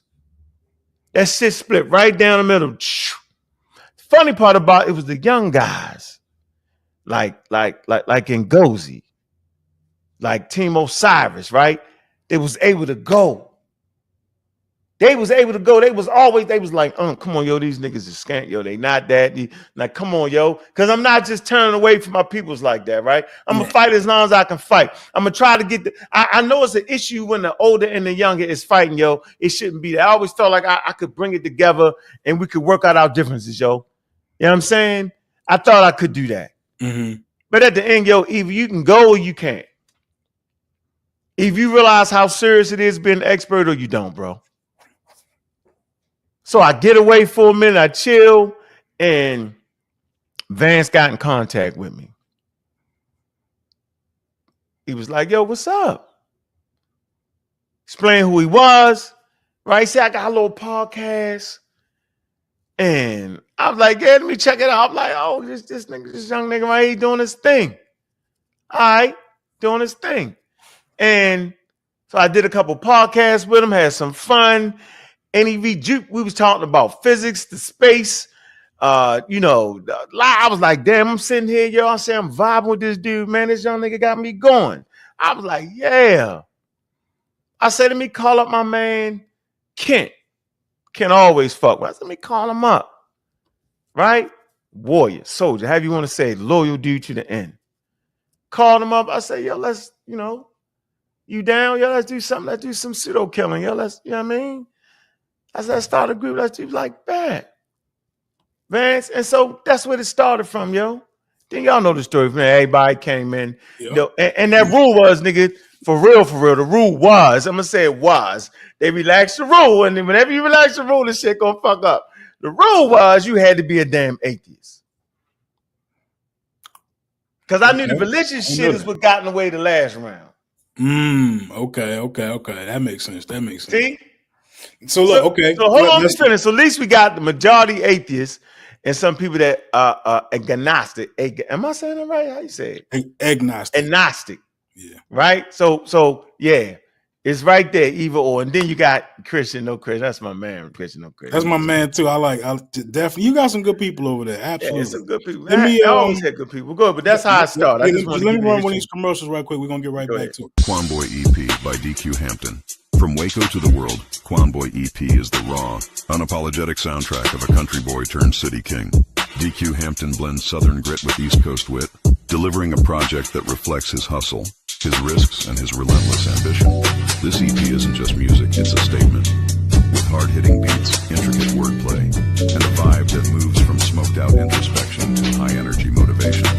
Quamboy EP takes you on a journey through DQ's life, where every bar is a lesson and every hook is a moment. From the deep bass lines that shake the block to smooth melodic storytelling. This project showcases why DQ Hampton is a force in the game. No gimmicks, just real music for real ones. Whether you're chasing paper, zoning out, or grinding in silence, Quamboy EP is here to set the tone. Welcome to the next chapter. Welcome to Quamboy.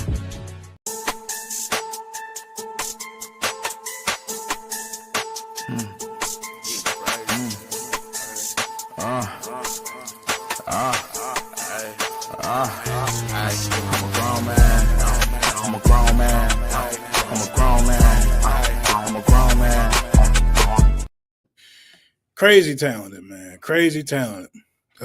Y'all shout out to DQ again, man. Check out his stuff, man. He's got an EP out there, man. I've already bought it, so I paid what I think I paid about $20 extra than what the actual price is, just out of support for my brother.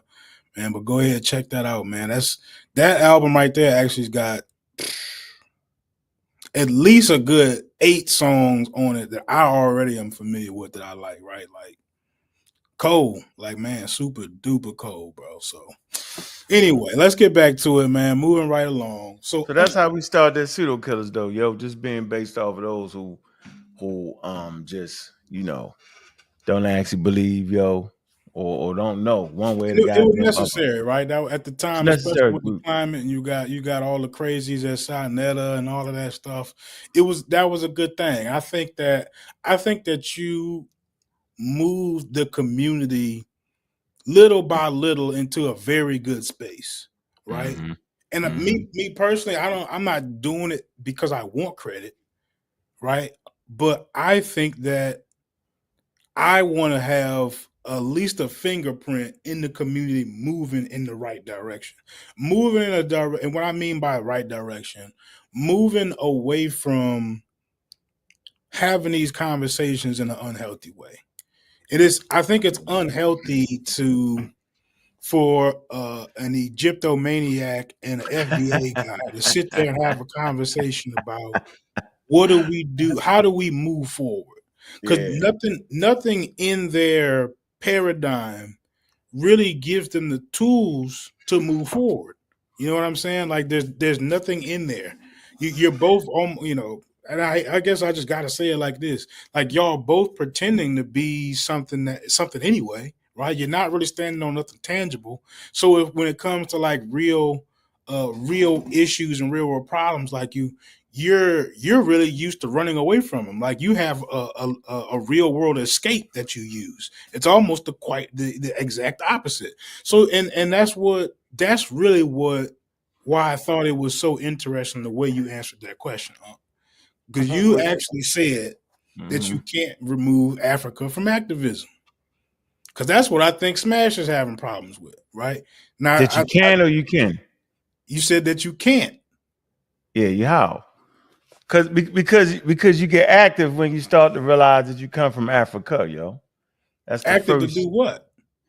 I don't know, nigga. Said you fighting. I mean, we in a very, very serious. Let me take a time out the facts of personality. He's still on that shit, right? It's funny to me, right? And that make me say, big up the Brass for the Cash App, though. Appreciate you, Brass. Stop hating over that facts over person. You hate over there. Get a job. I don't got a job. I got a business, B.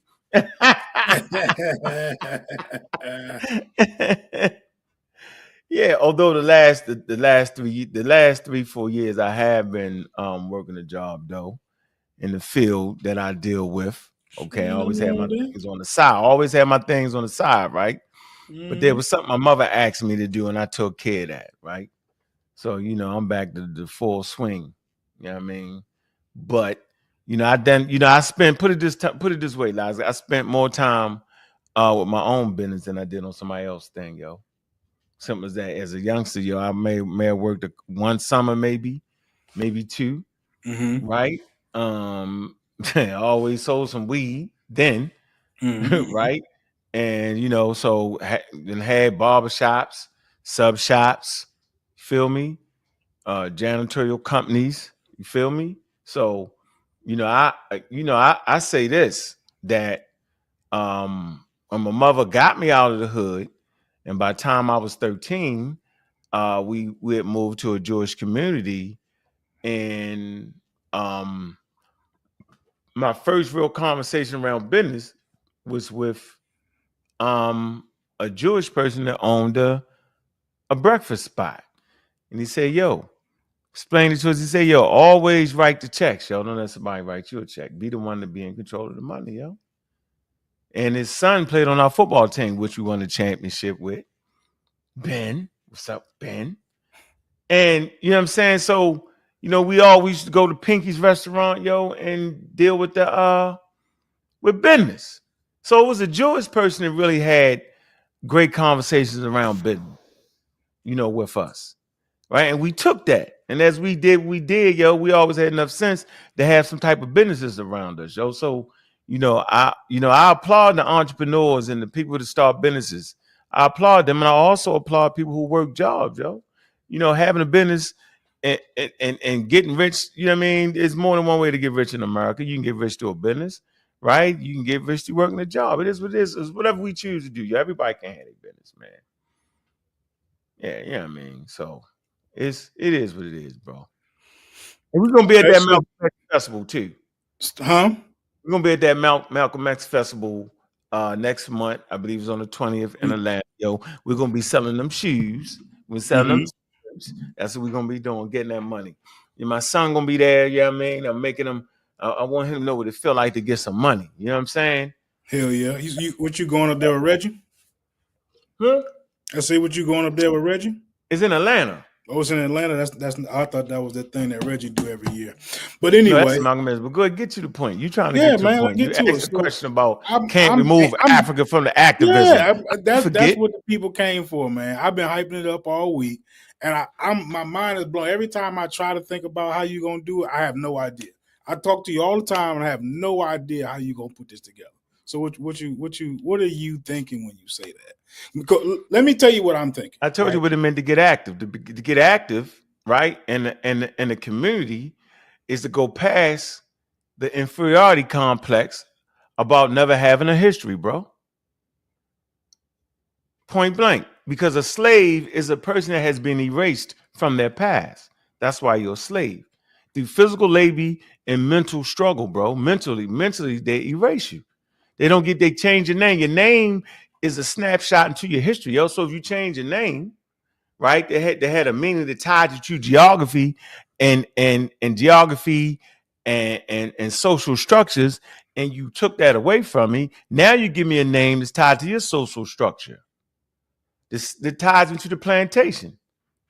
I mean, that's what it is. Your name is Bobby. My name is Bobby West, right? I can go back to the Wests and the Jones, right?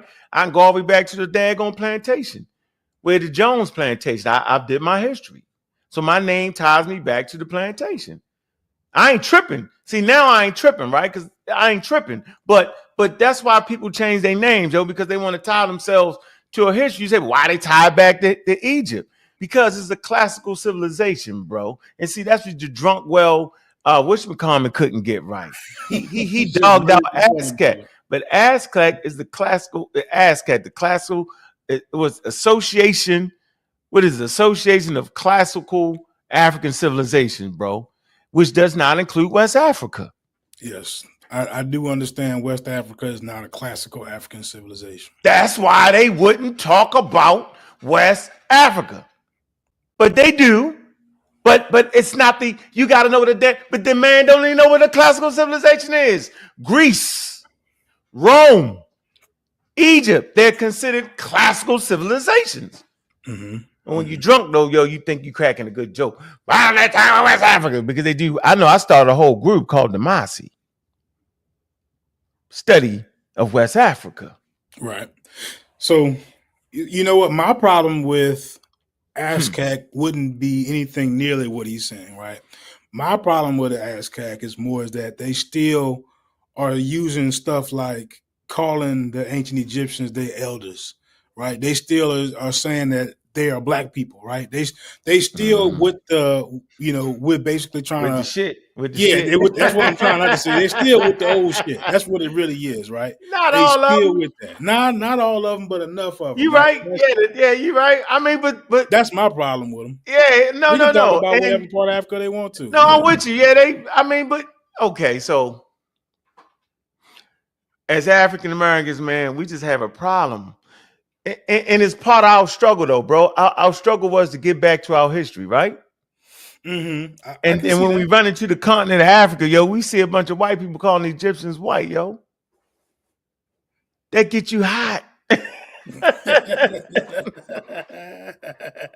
Yeah, we still swinging at that. Got you hot. You be like, yo, really, yo? You be like, come on, yo. Swinging at that. I'm gonna tell you why I was hot. I was like, huh?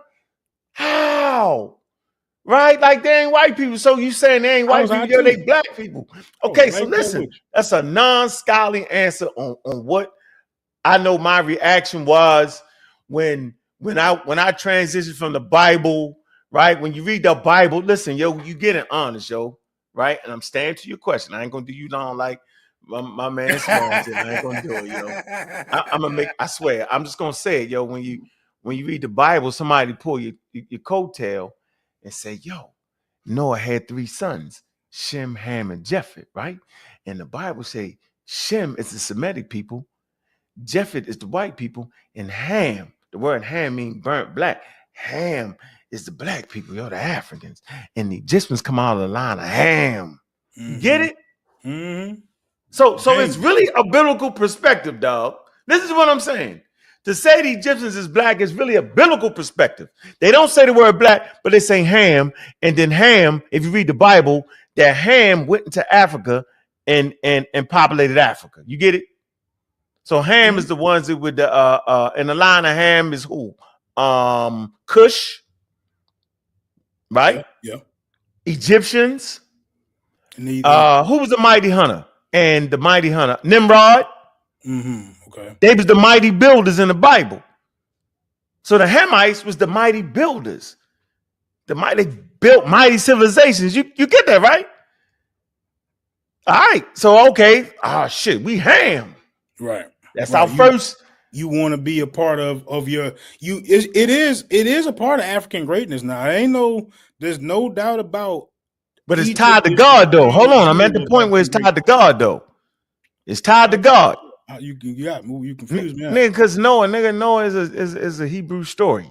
Okay. And Noah go back to Abraham, they go back to God, bro. So we still in the God mind. I'm trying to tell you, yo, we still, although we saying we ain't Christians, we ain't this, but we gonna read the Bible and it say the Egyptians come from the line of Ham and Cush and all the mighty hunters, mighty hunter Nimrods and mighty hunter, yo, and the great builders, yo, and they built the Tower of Babel, yo. That's the Hamites. They built the Tower of Babel so damn high that God was like, hold on. So they won't build a tower up to me, yo. I'm gonna confound their tongues, and then the tongues get confounded. So I'm just telling you how we used to do it, bro. How we got here. I'm trying to show you, yo. You won't find an elder amongst us, yo, that don't say that the Bible say that the Egyptians are African or black, bro. Because black Ham, burnt black, right?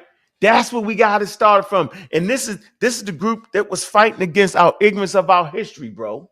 All right, I'm trying to give you the mindset. Right? It's a mindset there. All right, but go ahead, though. I just want to let you, because you said, why is it tied down? Why is Africa tied down struggle? Understanding the stage, right? And there's really 2 different stages, right? You got Diop, right, who is attempting to reclaim African greatness, right? On Egypt's on the African continent. And then you got African Americans attempting to find their greatness the same way, right? So it becomes like this is where I feel like what I'm saying is so necessary, because it becomes that weight that you always talk about. Now you are definitely the first person I heard say that you can't let it become a weight. Yeah, it's a weight, yo. Yeah, you can. It's healthy to incorporate.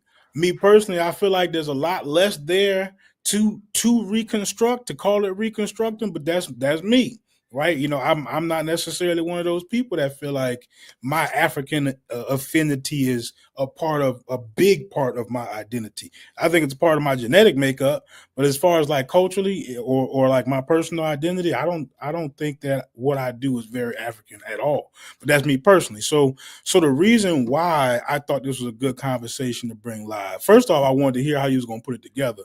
But secondly, I feel like I feel like that's what they feel, that, people like Smash, he think he doing activism. His audience certainly thinks he's doing activism. He is. Right? He is. His audience certainly thinks that he is making the Egyptian culture black for the betterment of African Americans, right? Yeah. And Reggie, he got his interesting way of breaking it down about how this is some kind of moral character, this blackness that they're talking about. So anyway, so what I'm saying is that I would say that you got to disregard that, right? You got to take that and put it and compartmentalize it somewhere else. I would say that in terms of resilience, that it does play a role in, giving you a layer of protection against maybe some social pressures, right? It might make you fall down and get back up a couple more times than you might without it. For each person is different, but I think that it's safe to say all people would get they would get some resilience out of that kind of information. But as far as it providing you answers for your actual issues, that's where I think people get it wrong. And for whatever reason, people can't separate it. Well, not for whatever reason. They can't separate it because of how it was introduced to us here on YouTube. They really can't get that out of their rhetoric. They can't get that out of their paradigm. So them trying to move forward in that same paradigm, right? You want to be respectful to the people who you deem as influential or I'm not sure what the word is when you're talking about people like Dr. Clark and all them.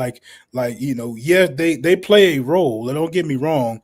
And it's delicate on how you talk about it because you don't want to discard them or everything that they did, but you do have to separate. You can't get too close to that stuff, or your ability to be prudent about problem solving is significantly, destroyed. But I thought you understood science and how humans. So it's steps, right? Okay. All right. To understanding anything, yo. We had some of the most educated people thought it was 20 races, bro. Went all the way down to 5 races. Still was wrong. With all that education, all that studying, starting new fields, the whole 9 yards, right? So smashing them, regging them, they are doing activism. That's what activism looked like in 1950, yo. Yes, yep. It's 2025. And this is what activism look like. When we talk about the stars, space age Africans, space age Anthony, right? Miss Tiff, Juju. You feel me? That's 2025 activism when you're giving people scientific literacy, when you got STEM camps, conscious ingenuity. You feel me? When you putting on good programming like y'all brothers doing. Yo, we activism. Yo, we active in our communities, bro. This what it look like in 2025, yo, when we can look in your face and say the Egyptians not black. Did the people there in Egypt are more closely related, right, to the ancient population anywhere in the world? Did Africa got 38 countries, bro? And none of them got to call themselves black because they existed in an environment pre-colonialism and they got their own agency. We can look at anthropology now and say that some African groups didn't have a god. They might have venerated ancestors. That's 2025. Well, we can say I'm black and I'm proud. And as an African Americans, that's our calling card, yo, because it's what helped us bring us from the 50s to the 60s. In the 50s, you had the white Jesus on the daggone churches. By the time you get to the 60s, right, we had black Jesus in our household. That's a transition. Now we can say Jesus ain't black. He's a hero in folklore and Jewish mythology and ain't got nothing to do with us. Yo, that's activism, dog. That I love West Africa. I love Central Africa. I love South Africa. You know what I'm saying? I love Northeast Africa. I love studying about Eritrea, Ethiopia, which is the second oldest Christian nation, and explain that to people, King Azana and them, and talk about Prometheus, okay? That came, you know what I'm saying, and supposedly got shipwrecked and brought Christianity. You know what I'm saying? I don't gotta act like they the first Christian. I don't gotta do that. I don't gotta act like the first Christians was that the Hebrews, Africans. For what? Because now I'm not suffering from inferiority complex. I'm not suffering from being inferior, bro. I'm saying, yo, I can do what you can do. What you mean, yo, Neil deGrasse Tyson? What you talking about? What you talking about? You know, I can talk about that talk. Who helped bring forth that vaccine? I can't remember the sister's name. African American. Come on, dog. Like, I'm saying we don't got to look at ourselves as being inferior. You know, the white man, not the devil, yo. He put his pants on like we do, bro. The politics, y'all like to vote. I can vote and not you make me look bad. I can be an atheist without you frowning your face. It's 2025. I'm active around here, bro. We want to understand the world through the lenses of the level, bro. And we still want to bring out African American flavor. And yes, Egypt is still an Egyptian country. I mean, an African country. And yes, the ancient Egyptians were indigenous African with all the mixing. Whatever mixing occurred happened in the continent of Africa. It was an African culture. And no, it don't mean the black people or the black community. That didn't give rise to their religion. It's that river, that black soil that gave rise to their culture and their religion. See, I can say that. See, we active, bro. See, we got them. They can't do nothing with us. So yes, they are trying to be activists. But yo, come on, Doug. I come out of the vein of Hubert Harrison and them, yo. John Jackson and them, bro. Dr. Ben and them, yo. Yo, they get their hands on some scientific information, yo. They're going to change their position, yo. But you want to judge them as if they had what I got. They ain't had what I had. They don't got what I got. They ain't talking to Samantha Cater. Come on, dog. So, yes, in their mind, yo, yeah, I get it, bro. The people that's sitting over there watching that shit, yo, man, they feel good for a minute, bro. They think that everybody should call themselves black. But you know that's really not good though, right? And that's I don't have no better way to say this. That's why we hear Logic. I don't have no better way to say this, but like I'm struggling with. I do respect Mac Rob. Mm-hmm. What's up, Mac Rob? I remember Mac Rob got to come around some more, man. I like Always hearing around. Him talk about stuff. Mac Rob is good. That's good people's right there. Yo, he's a. Well, maybe he don't be on our channel. Front line working in the middle of the pandemic, yo, teaching vaccines, helping the black community, helping the human community. Yo, pleasure to have a brother on the pseudo killers. He's a pseudo killer official, bro. Yeah, that's good people's right there. But this is I'm struggling with. I do respect people who made real life sacrifices for what they believed in. That shakes me right. That shakes me. Like to that level of dedication, I can't do nothing but respect it. I just can't, right? And anybody who don't, they the biggest of cowards to me. So what I'm saying is like, but I see 2025, that is beyond a weight for too many people, right? That get exposed to it. I don't know how to like carry the conversation on to where I can make it very clear that yes, they played a major role at one point. Yes, I do respect them, but today we need to get as far away from that as possible. And here's why. Why would you do that? Why would you do that? Here is why, right? Because if you start asking the questions, I believe you're asking the right questions. Yeah. You get to a point where it becomes obvious. Now, let me give you one, right? If we're talking about, let's say we're talking about that culture, that historical continuity being put back together to provide us with something, right? I proposed, that something that it provides us with is resilience. So let's talk about resilience. We might not even need to talk about history to get resilience. Oh yeah, you wouldn't do that. So what I'm saying is, well, what name, else? Name one affluent community that doesn't understand their history. Name one, yo. That doesn't promote it to their kids. Just name one. I'm waiting. African Americans. They're what? We don't have a strong grasp of our history. We do. That's a lie, yo. Just the conscious community don't. The pseudos don't, but we do. Oh, so what? To what degree are you talking about? We do. Man, we got historians that really know what it is. The Everybody just talk shit about them, like Chief X said. I agree with what nigga. You don't got the tools to disagree with Cater. I disagree with how? The average African American, right, is certainly not a history buff. The average European is not in America is not a history buff. Okay, so you. But I'm saying no. Let me say this right. I'm saying we can access authentic African American history. That's what I'm saying. From people that look just like us. I talk to them every day on the phone.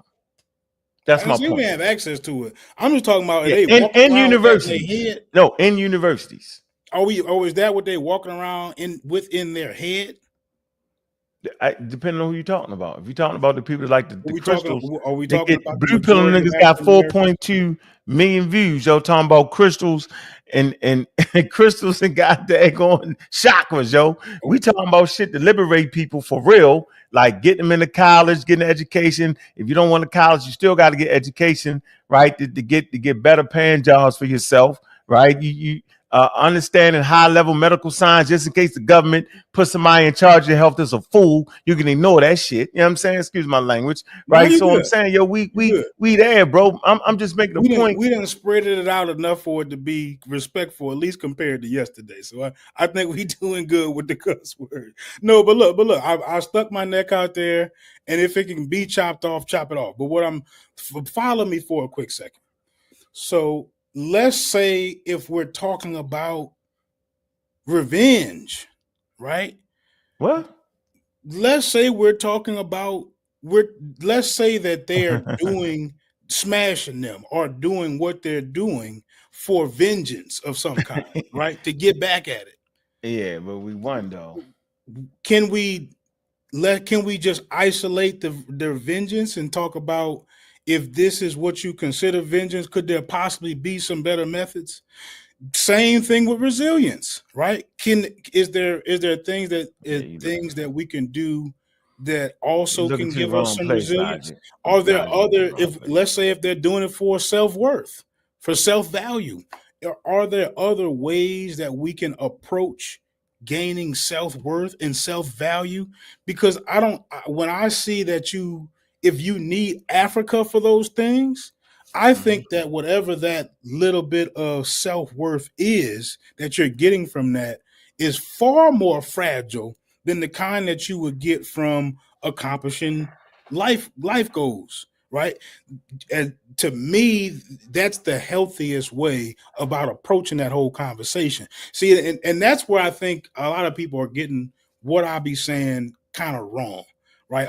I'm not saying it does not give you anything. But let's talk about the thing that you're claiming that it gives you. And so you ain't go to school, Logic. You say what now? You ain't go to school? Of course I went to school. Oh, what was in your history book? They taught. I remember Louisiana history most specifically, and then I remember taking world history a little bit later in high school. I got social studies. Social studies. Yeah, social studies. Did they talk about American history, how they started America and all that? Christopher Columbus. Yeah, they talked about that.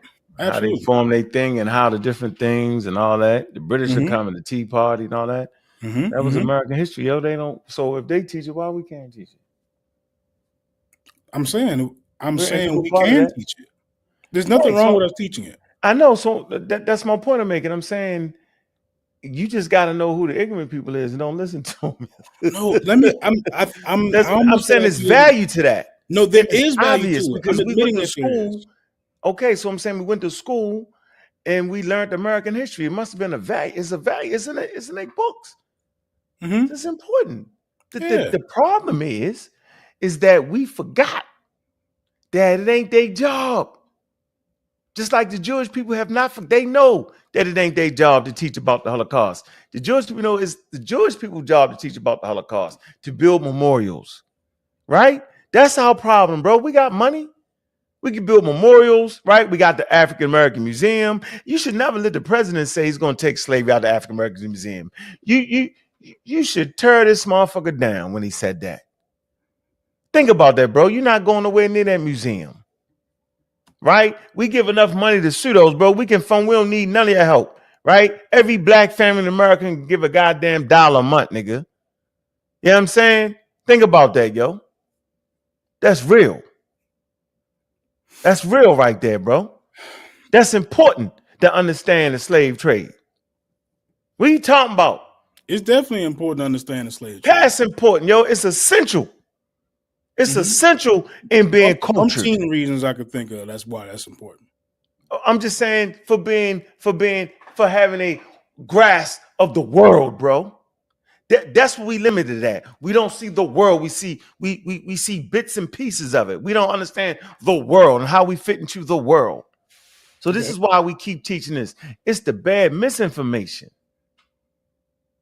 It's the comment that Chef and L making right there to get me hot and mad. No. In no way am I saying we should stop teaching Black history. I know you're not saying in no way am I saying you mean bad Black history is the real point. That doesn't have. I would agree with you. Wild pseudo history or African American the bad Black history automatically has to go.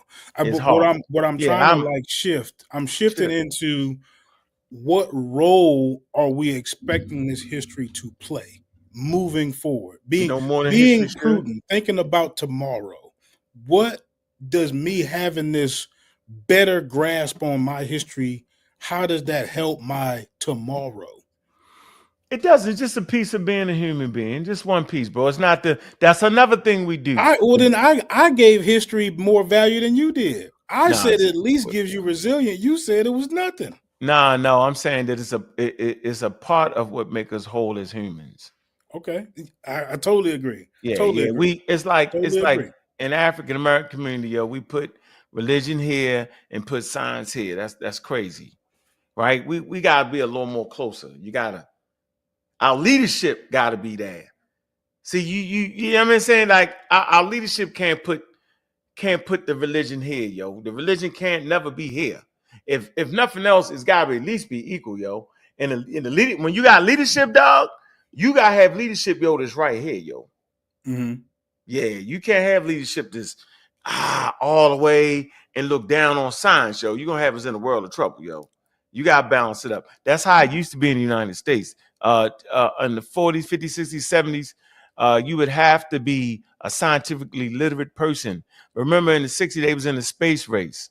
So politicians had to be scientifically literate or they couldn't even get elected, bro.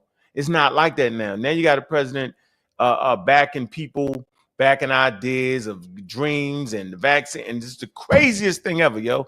That's not what America was made of, yo. It's their forefathers, right? When they wrote the documents, okay, like science was part of it, bro. That's why they did what? They did the greatest thing. They separated church from state, bro. That's the difference right there, bro. That's what I came to do for the community. I want to separate church from state. I want to separate religious ideology from what we know to be science and understanding. That's what I want to do, Logic. Okay. And for that, they throw bananas at me, bro. For that, they look at us like we crazy, yo. For that, they make a person like you Superman and say, that shit's trash. You're right. Yeah, if they teaching this, all the shit you saying, you're right. There's no space for that. No use at all for it. It does the exact opposite. That's what I'm saying. It actually aids in the bed colonialism at super high levels. Super high levels. So if you're talking about the Egyptians as black, you done fell right into their hands. Because that ain't what the Egyptians ever said. That ain't what they ever thought about. As long as you can think that way, you inferior. Look, man, let me tell you what a wise old man told me. He say, you have to be willing to relinquish racial ideas that was put together by colonial powers. You got to be ready to get rid of that. He said, and then if you can get rid of that, right, on either side, either way you call it, right, if you can get rid of that, then once you get rid of that, you're going to get confused. He say, then after your confusion, you have to study out of that confusion, and then you're going to get it. See, Logic, we think this easy. Yo, this conversation ain't easy, bro. Race relations in America is very complex. Race and identity is very complex, yo. This is not an easy conversation. It's not. This is $100 million conversation. They spend money to understand that, yo. Biology. There's scientific theories behind this, bro. Like, this ain't no easy. We can just jump in here and know and distinguish. No, you're looking at the people in the Adamese Island with peppercorn hair, whatever kind of hair they got, real curly hair, with dark skin. You saying, man, that's an indigenous Africans. I'm saying, nah, they closely related to people in Asia. They don't even look like them. How? Mm-hmm. It's counterintuitive. Yeah. Well, we need to make these bad mistakes, right? Just to get the feel goodery is That's what it be tripping off of, man. But you The get what real I'm saying. story make you feel better, though. I'm saying a real accurate history. You know that our ancestors come from West and Central Africa. That's a beautiful thing, yo. It is a beautiful thing. I think history isn't like picky and choosy. It's mean to everybody when it is, right? And it's got its beautiful parts to it too. But the majority of human history, we know it ain't the best. That's just humans in a nutshell. We are work in progress. All of us. All of us. And Socially, Europeans was all of that. crazy. Yeah. They was gone. Yo, remember, yo, people with the best educations in the world, yo, didn't know that we wasn't Negroes. They looked at the continent of Africa and say, hey, man, there's a population right here. See, we doing the same thing now. It's a population right here that don't look like them. They in Negro land right there. Them darker ones, they definitely Negro land. Them right there, they from the Caucasus. They did that, yo. Morton and them did it. Yo, they got the best educations, bro. They looked at their people, did the eyeball test, and swore it was 5 races, yo. And they split Africa up and divided sub-Saharan Africa, and they put the people that didn't look like me and you. Oh, they different. They migrated in. Dude, that's why Egypt was actually the birthplace of scientific racism, yo, because they sent the skulls to Morton and them. And they was looking at the skull, they were confused. People don't even know that in Diop's work, right here, this man said it was white people, right, that was in Egypt during a pre-dynastic times, yo. It's right here, yo. You get what I'm saying? Mm-hmm. People don't know them. They won't read. They won't talk about that part. When even Diop said, yo, that although the continent had original Negroes, when in pre-dynastic times, you know what I'm saying, there was some different people there that helped form Egypt. He said that. Now y'all go find it. My man made me find like, oh my. Oh my! So you see that? You heard that, James? Yeah, James never read this. No, I'm saying I seen him in the chat. There's a book out there with Ankh Da God talking about that there was another group of people came in and formed pre-dynastic Egypt, not indigenous. No, Africans. came in with the indigenous people. Came in with the indigenous Africans. Yeah, they okay, but they were but they formed that original population, is what you're saying. Yeah, they came in, and so they always knew it because they're looking at the skulls and the scientific racism, and that's why I be mad at people talking about the Cairo Symposium, because they never was going to accept something that wasn't scientifically sound, because it was a scientific conference, and UNESCO had made the first statements on race, bro. So they never was going to let you get that off. Right. Negroes, the black. No, they never was going to, because that's going against evolution. And they made the first statements on. I remember Chef couldn't understand that, yo. I argued about that, yo. I said, yo, it was a scientific conference, yo. Mm-hmm. Yeah, that's back when Chief X was kind of had him on their side. He had him on their side. Chief X was he was kind of spokesperson a little bit and made it. He made their argument sound a lot more Mediterranean than what it was. It actually took me a long time to hear what Chef was saying in that particular argument, because what he was saying was that he was saying the word Mediterranean to kind of be trolling, right? I think he really understood the conversation the whole time, but he was holding your feet to the fire to make you have to admit that there was a Mediterranean genetic component there, right? Which winds up just being those that Asiatic group that's not Asiatic group, but like the people in that little area that are coming in and out. That little that corridor, right?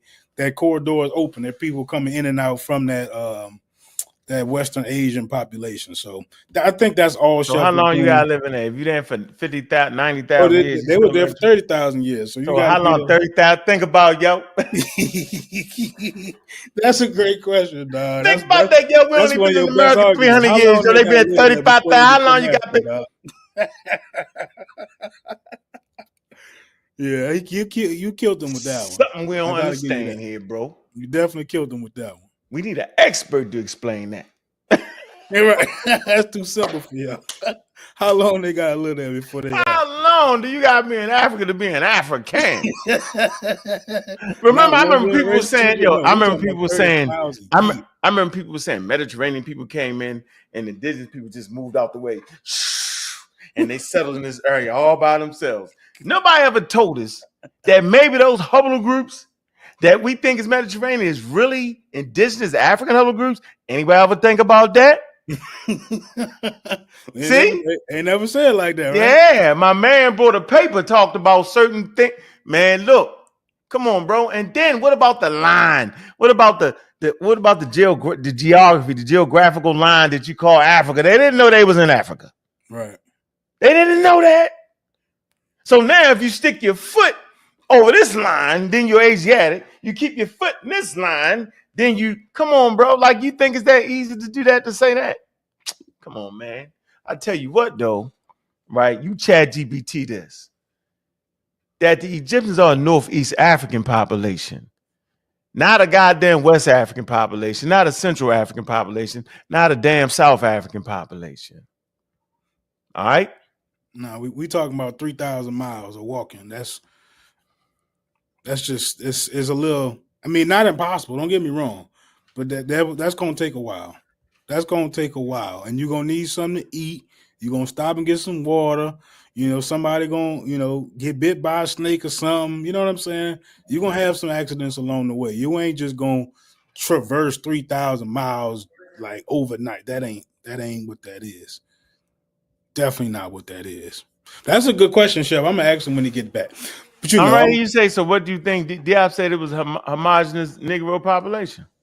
The reason why you're asking that is because you showed a book where you kind of said Diop said that there was white because people. because he messed up. Okay. He was like everybody. That's my early point. Work. You saying that's his early work? Yeah. Well, no, that's what he was saying. All that, yo. This was wrong. He put that out after UNESCO.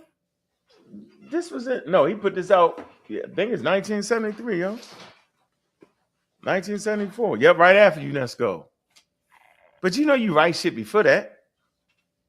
And it might have got, I don't know. 1974, look, 1974, copyright. Confusing. Listen, copyright. And then they got it translated from French to English. So that's going to be some mess up there too. All right. Okay. Anyway, that's not the point. Diop's value was that he pushed the needle and he pushed back. Mm-hmm. Right? And he made them concede to the point that they was indigenous Africans. Now, hold on. There was surely Europeans at the conference, because you got to read it, that was saying they was indigenous Africans too. Let me it ain't like he was the first person to say that. But what he did was they were and guess why I understand them to be valuable now? Because every expert I talked about, they have to study the works of Diop. So that's crazy, ain't it? They bring Diop to me first. I could go get the video right now and play it when they talk about with Diop's in them. Yes, we understand what they were saying. Yeah, but he was wrong right here. Did a good job right there. Like we supposed to do. See, we do them an injustice. We do Dr. Bennett injustice. We do Diop's injustice. We do all of them injustice, when we take their outdated work right and continue to promote it and not just say, like the experts say, no, they did a good job right there. They was wrong right there. That's it. You carry the stuff they got forward, right? Right? We stand on that. If there's more information added to it, we can correct it, then we do that and keep moving. The experts amongst us will do that. Mm-hmm. Not the YouTube. Right? I'm an advocate. I'm a science advocate. That's I'm a science advocate. I advocate a scientific approach to understanding our history, bro. For understanding the world we live in. I'm a science advocate. You can look me up, put in that. See, if I want to get greasy, I could put Chief X name in ChatGPT. Let it run. I can put Smash Rockwell name in ChatGPT. Let it run. I can put my name in that and let it run. See, every conversation we have, that computer, is registering, bro. Everything you do online is gaining more information about you, bro. You can't hide from that. Mm-hmm. See, Chief X taught that craziness, but he won't read what ChatGPT got to say about him. Uh-oh. Am I gonna have to share my screen? Let me get this commercial off. Yeah, because What time? Chief X, man. I ain't got nothing against you, man. It really ain't. It ain't no. I got a lot against you, Chief X. Don't let them trick you. I don't even know you like that. You know what I'm saying? And I don't know you neither, yo. What I do know about you is you need to go to Alcoholic Anonymous. You know, if you want to call and talk about being sober, brother, I don't mind. You know, directing you some of the resources to stop drinking. You should not be drunk at 6 o'clock in the afternoon, man. Anybody drunk at 6 o'clock in the afternoon, you have a problem. If you're not in a wedding, if you're at a wedding and partying, I get it. But just to be on YouTube and drunk, so you can get some courage to get on the show, you have a problem, brother. And I'm saying I just want to help you out. I know we suffer from drugs and alcohol in our communities, brother. And I don't want to see you that way, bro. I don't. So stay right there, because I'm gonna actually use that to segue into my next topic. Yeah, I tried to get these niggas game, but niggas too lame, they switching the code. I fuck with some niggas that bang, that wasn't my thing, but they still my bros. My niggas know if it go down, I'm right in town and ready to go. I stay with that 9 on my side, not ready to die, so that bitch gon' blow. I tried to get these niggas game, but niggas too lame, they switching the code. I fuck with some niggas that bang, that wasn't my thing, but they still my bros. My niggas know if it go down, I'm right in town and ready to go. I stay with that 9 on my side, not ready to die, so that bitch gon' blow. Out the tomb like Tutankhamun, off the top going noodles like a bowl of ramen. The watch that I got, it control the climate, cause the room get cool when I clean the diamonds. Black pea coat with the purple lining. When the weather change, boy, I know the assignment. Me and Eli put 3 hoes a day, nigga. It's safe to say that the stars is aligning. Like the Cowboys, the best of linemen. The mind state that I'm in is hell can times 10. Hyperbolic time chamber that I vibe in. Get some friendly fried shrimp and some freaking fried friends. Me to buy 8, I'ma fuck her buy 10. If she show some ID before I even slide in. Say she like girls, I'ma make her find friends. And it ain't a verse, it's a Bible scripture, amen. I tried to get these niggas game, but niggas too lame, they switching the code. I fuck with some niggas that bang, that wasn't my thing, but they still my bros. My niggas know if it go down, I'm right in town and ready to go. I stay with that 9 on my side, not ready to die, so that bitch gon' blow. I tried to get these niggas game, but niggas too lame, they switching the code. I fuck with some niggas that bang, that wasn't my thing, but they still my bros. My niggas know if it go down, I'm right in town and ready to go. I stay with that 9 on my side, not ready to die, so that bitch gon' blow. My niggas call them never missing action, smoking back to back, forget they even pass it. I done jumped inside that water, now these times it's getting harder, it done turned me to a savage. They probably hate when they see me, cause I'ma always keep it street and I'ma probably pull a bad bitch. Pull up like Godfather, I ain't doing no talk, could probably never catch me lacking. This shit can get dangerous, shit can get dangerous, shit can get dangerous. You gon' jump in that water, it's gon' get harder, it's gon' get dangerous. The Heavenly Father make them think smarter, I'ma get dangerous. Better know just how far, cause I'ma go far, and it ain't no taming us. I tried to get these niggas game, but niggas too lame, they switching the code. I fuck with some niggas that bang, that wasn't my thing, but they still my bros. My niggas know if it go down, I'm right in town and ready to go. I stay with that 9 on my side, not ready to die, so that bitch gon' blow. I tried to get these niggas game, but niggas too lame, they switching the code. I fuck with some niggas that bang, that wasn't my thing, but they still my bros. My niggas know if it go down, I'm right in town and ready to go.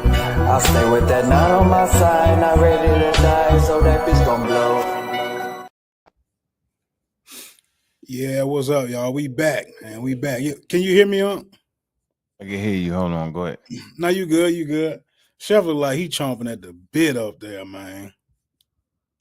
You done mentioned Dr. Ben one too many times for him, man. But so look, I wanted to mention it, right? Because I'm not gonna get into that, right? That I don't even want to get into in between whatever y'all got going on. Pause. But in between who? What Chef say? What? No, I'm talking about. You were saying like You were saying shit about what Chief X need to do. Now that's not the part of it I'm trying to speak on. No, because that's the truth, though. You ain't gonna let a man suffer off of no damn drugs, yo, and not step in and come on, yo, I wouldn't do get what I what you're was, saying, yo, right? and I So ain't even like, being funny. let's say if we can identify that there is a problem of self-value in our community, Black community in America. We have an inferiority complex. And how I think that it's a fair question to ask what are the best ways to go about that. And then, so like if someone were to say, hey, our history is that gap that we are trying to fill to get that self-worth, right? Yeah. I think it's still fair to be able to come behind that and say, are there other ways that we could be overlooking that also help us cultivate our self-worth? And that's like the very basic way of saying everything I'd be trying to say. I'm not necessarily trying to kill the conscious community. No, you're correct. I'm not correct. necessarily trying to kill the elders or their rhetoric, but we have to at some point in time evaluate exactly what it is we are doing it for, right? And you hear this term come up, and that's why I'm using it, right? They do it to feel good, right? If that's why they're doing it, it should be a fair question. I mean, are there some other things that we you're could right. be doing No, to feel right. that void of feeling good? No. Maybe even some like some successes. Things. You know, hold on. Let me say this. I know that sounded crazy as hell, right? But no. I'm saying is, yo, this overemphasizing of history, right? Actually denies the actual victories, right? That would make us feel good if we just know what we're looking at. Simple as that. So it's obviously not the history. The history is the thing that you've done. What about the history of great Black leaders of forcing the United States government to at least pay attention to their rules and like regulations that they themselves had made up, yo? We held them to the standard, bro. Mm-hmm. I remember we had an argument, me and Chef, over Dr. Ben and the civil rights Thurgood Marshall. Remember bad that? Dude. It's a bad dude. Bad we don't mention him enough. Look, bad light skinned dude. There you go. That's why he got his degree, boy. No, we were just looking. Hold on. Up Martin Delaney. He's darker than everybody. Mark Delaney was serious, dude. But don't it sound weird saying that light skinned people had a better chance of getting an education than dark skinned people? It does. I get. Yeah, it definitely does. Weird, yo. But that's really come a long way. But to leave that out, yo, is crazy. Mm-hmm. You know that, right? Yeah. You leave it out. That mean you don't know your history. You tripping. It's a part of the game. Yeah, I'm not going to overemphasize that, but yes, it was a part of the game. No, it's overemphasize it. Yeah, that was the game. Come on, yo. How come everybody you name got a degree that's light skinned? Everybody dark skinned. Ain't Martin Delaney before? He's before Thurgood Marshall. I don't know what kind of degrees did he have. But he went to college. That's the point. Is he went to college. And then you got my man who's dark skinned. Come on, yo. The Peanuts. He went to Harvard. George Washington Carver? George Washington Carver. He was dark skinned. Mm-hmm. Yeah, so I'm not saying the dark skinned people. I'm saying that the light skin thing, you really got to pass. You could pass in. You could pass. Yo, it was simpler. Dark skin, you in trouble. Then they was like, y'all slick. I'm gonna give you the 1 drop rule. Y'all trying to be slick. Still secretly use that to this day. Yeah. You got one. I don't care how you look. You got American 1 drop. standard. It's American standard, right? And Dusty Egyptians was black. Let me stop.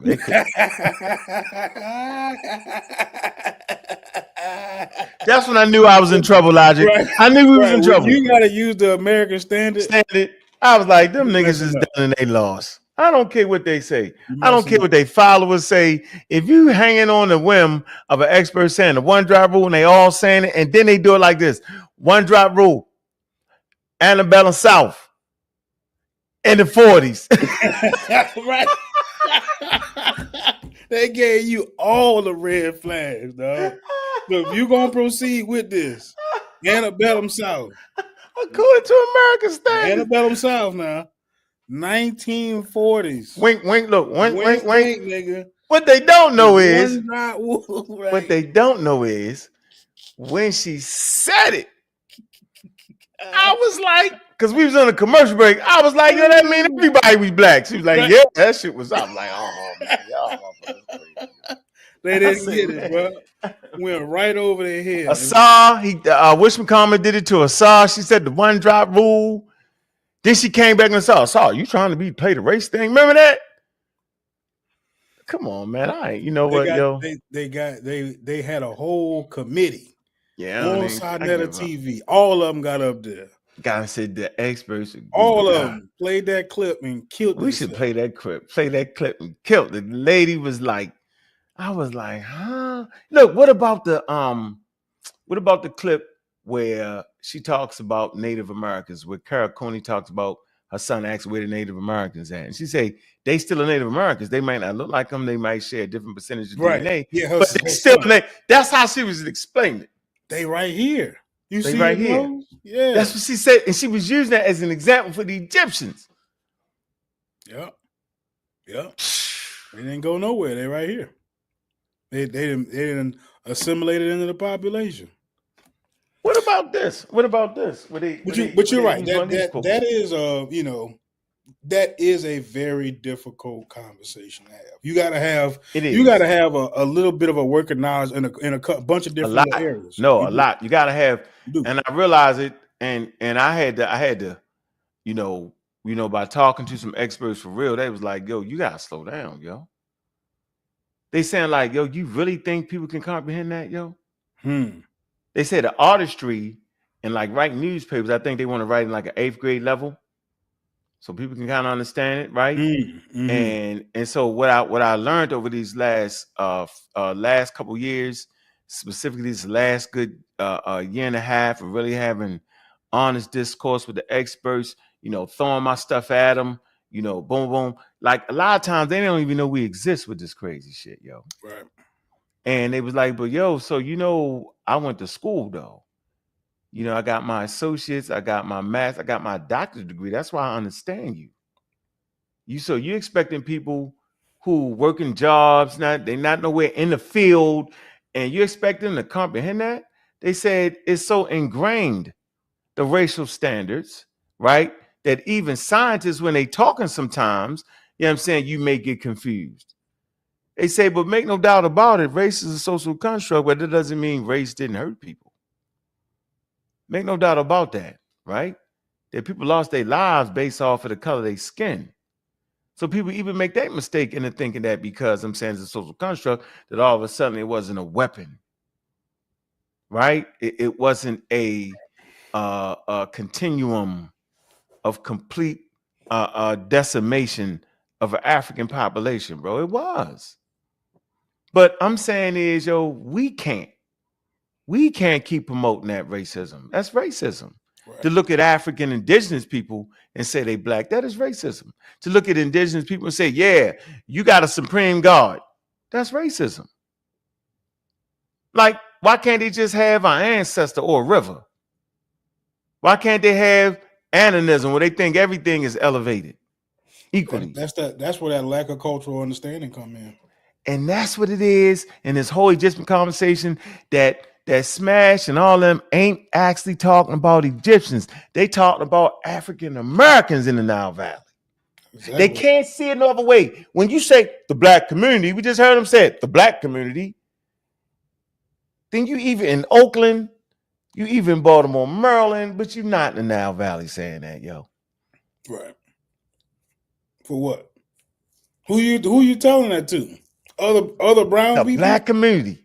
The black community. You talking to other brown people about y'all communities, the black community? Is that what you talking about? Be. When you say the black community, wait, no, that's even worse. You talking to people darker than you about y'all being the black. y'all telling the Nubians who the black people, who the real black people is. That what y'all doing? Yeah, we go to Nubia and tell them, yo, you the black man. And then, they know they get money from us. They say, yeah, brother, We over there with that American money. Yeah, brother. Yeah. Yeah, black man. Damn, what you say? Yeah, my Yeah, brother. we original. Yeah. Get scammed, yo. We get scammed. That's my point, man. So, I just had to learn, yo, that this conversation ain't easy, bro. You more than them, scientific racism, like all of this, yo. Like all of this, bro. All of this. Remember I showed you Egyptica? I don't even think I got that up no more. Egyptica. Let me see. That's the royal. This the good. This the funny one, yo. This the funny one. Look, guess what this is? Look. This the good one right here, yo. Everybody gonna laugh at this. It's a good one. It's a good one. I'm gonna share the screen. Ladies and bittermen.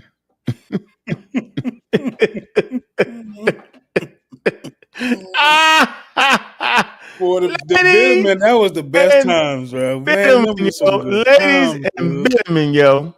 Man, ladies and bittermen. I'm gonna blow this up. Let me put this thing on. Ladies and bittermen. I remember when a human being amongst us was trying to correct people like this lady right here, Akram. I can't even say her name. S. Ikram. Yo, she's a specialist. She has a doctorate degree in Egyptian mummification, yo. This guy is the lead on the damn paper. All right. And I forget what role this guy played right here. You can look at it, right? But yo, at no point was they ever saying that the Egyptians was black based off the bitterman. This man tried to act like that was that craziest thing ever. Yo, I'm saying, is he reading it?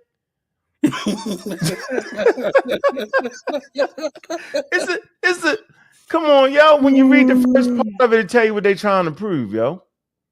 All right. It's the abstract, yo. Tell you what they trying to prove, yo. They ain't trying to prove that they black. And then you get to and then you finish it, the conclusion of the paper, man. It's the craziest thing ever, yo. And people sat there and listened to that. What you call them? They spellbound. Yeah, look right here. So the number containing plutonium bitterman. That's in the Roman period. So you had more people. You had more, right? New Kingdom. You had a certain amount trying to. So you don't even see it here, right? You know why? You don't see it in pre-dynastic time because yo, it was a chemical process they didn't understand. Yo, it wasn't there. As they got better with science in the New Kingdom, yo. They could use this more. But they wouldn't know that because they ain't read that and they don't know about that. It's crazy to me how they do us like this, bro. Not because there's less black people in here why they starting to paint their sarcophagus with black. He's saying the Roman people, they do it more than the Roman people here because there's less black people and the foreigners had chased out the daggone black people. Thus, they got to paint the coffin. I was like, what? Remember that, yo? Mm-hmm. Ladies and bittermen. Mm-hmm. Yeah, that was yo. the best time. Yeah, that was the best time. Yo, I'm sitting there saying, why me, yo? Conclusion. You read the conclusion. The bitterman was the best time because everything was it was clear. Yeah, it was clear they was crazy. It was very clear y'all was talking about skin during the time of the bitterman. That's why bitterman was the best time. Yeah. Because they didn't try to like kind of walk back that skin argument. Both of them have. Reggie and Smash, but Reggie double talking. What they do, Reggie's double talking. Reggie is definitely double talking. Yeah. He was on our channel saying it ain't the skin. And he went over on Smash channel and said it is the skin. So yeah, he double talking, yo. I heard him do it. Yeah, he double talking. Yo. He don't mean no harm. He don't. He don't. Definitely, it's all with good intentions. Mm-hmm. That's the dangerous part, though, right? Yeah. It's all with good intentions. Mm-hmm. Yeah, it's like they done psych themselves out to where they doing some good. So they, in their head, they kind of like, I know this might not be right. I know I might can't prove it, but I think I'm doing us some good. So I'm gonna go ahead and put it out there. Hey, freedom fighting, yo. Yeah. Yep. They like you ever? I said it all the time, yo. I forget the Yoshi something. The Japanese that was still fighting after World War II was over with. They them. It's a great analogy. Yeah, that's them. They still shooting. The Egyptian war is over with, yo. They admit they're indigenous Africans, yo. In their museums, yo. And all that take time to get more and more museums to get behind that. But I remember, yo, they wouldn't even have that in the museums, yo. Do you think scientific racism is over? No. You still have people biases. Science has biases in it. That's why it's important to get more African Americans involved in science. But the scientific racism thing, that's like just that. No, that ain't The that ain't blatant flying. scientific, they ain't doing Yeah, that. that's over. Yeah, but they still do the same. They still have that. They still have those, they biases within the lecture, man. But yeah, I gotta get out of here, yo. I gotta go, yo. All right, bro. We can come back. Yeah, Be smooth, hit it man. again. Add something to it. What was 2.5 hours, yo? Yeah, we was rolling good. Yeah, I'm gonna close out too, man. I appreciate y'all pulling up. I'm gonna play another one of these DQ songs. I'm gonna play my favorite one, Curly Fries. I know y'all. You know, DQ got the best artwork, yo. The best shit on his shit, yo. Talented, Fire, man. yo. Talented, dog. You ever went over this? You ever went in this collection, yo, and look at his album covers and shit? I did it on accident one time. I ain't gonna lie. One time I was trying to make a show, and I just started like going through the catalog, and I'm clicking on the show. I said, "God damn, that shit fire too! Damn, that one fire too!" Before I knew it, I was jamming. But go ahead, big brother. We gonna link back. Appreciate that, man, coming through, man. I got you, man. I don't think we quite finished. You still had some more, so we extend that. We'll extend that. We'll figure it out. We just keep it. You know what I'm saying? We're gonna finish it. So where we stopping at? What's your question?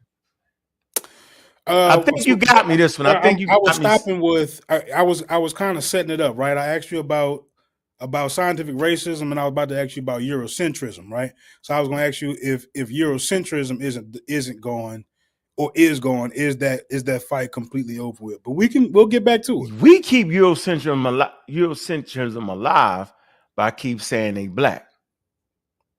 So they're gonna fight. They're gonna come back with their nonsense, right? And the yahoos who misinterpret DNA on the other side, laymen, regular people. Oh, the Egyptians was white. So both sides keep the nonsense going, right? You know what I'm saying? And there's certain language that they still use in science, right? That we should never get comfortable with and force them to change it. So we'll start the next one on Eurocentrism. Yep. Yeah, the way I see it, man, I mean, it passed through too many hands now. It ain't, you know what I'm saying? There's too many people that got to sign off on it for you to get off something that's too damn wild, too damn biased, too damn racist. You know what I'm saying?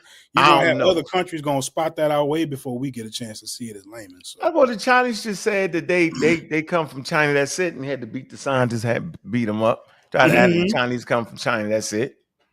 I don't know. Man, I appreciate the show, yo. So we're gonna pick up next episode. We're gonna pick up the next episode. Part 2 coming soon. Yeah, we're gonna get a time together. Yeah, got you. As soon as you're ready to do it, I got you. All right, bro. Eurocentric, is that still there? But you know they need each other though. Yes, that's the dichotomy, right? Yeah, and they don't want science. They don't want science in the middle. Yeah, and they both science wipe them keep both each out. other kind of going. Like it's they a do. weird thing. They do, bro. If you saying Egyptians is white, you right back at it. Egyptians black, you right back at it. That means everybody's ignoring science. So there's science, and there's Eurocentric, and there's the Afrocentric, some of them, and then so it's a real good. We never gonna speak in absolutes. Let's say that. With that, brother, I'm out, man. Appreciate you, man. Appreciate the show. Appreciate community skeptics, pseudo killers. Appreciate everybody, man. Appreciate all the love from the chat, man.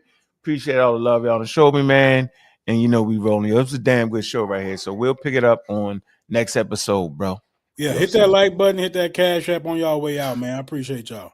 When a nigga had a brand new Cadillac and a whole bunch of hoes in it, he was smooth as ice. Smooth as ice. He was smooth as silk, baby. He was good. Yeah. I see him put it up, put it down.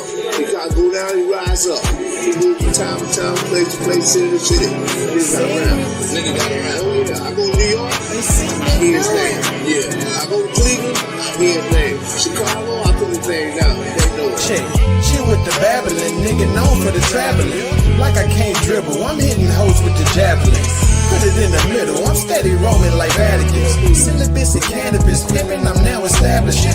Wolf out the pack, I'm catching styles straggling. Pussy dead stock, I'm ripping hoes out the packaging. Points that I'm averaging, think Kyrie is passing them the ball. Watch me ball on niggas, it's so spectacular. They ill advised. Stepping in no shit because I'm hella wise. Serving up this pimpin' like some curly fries.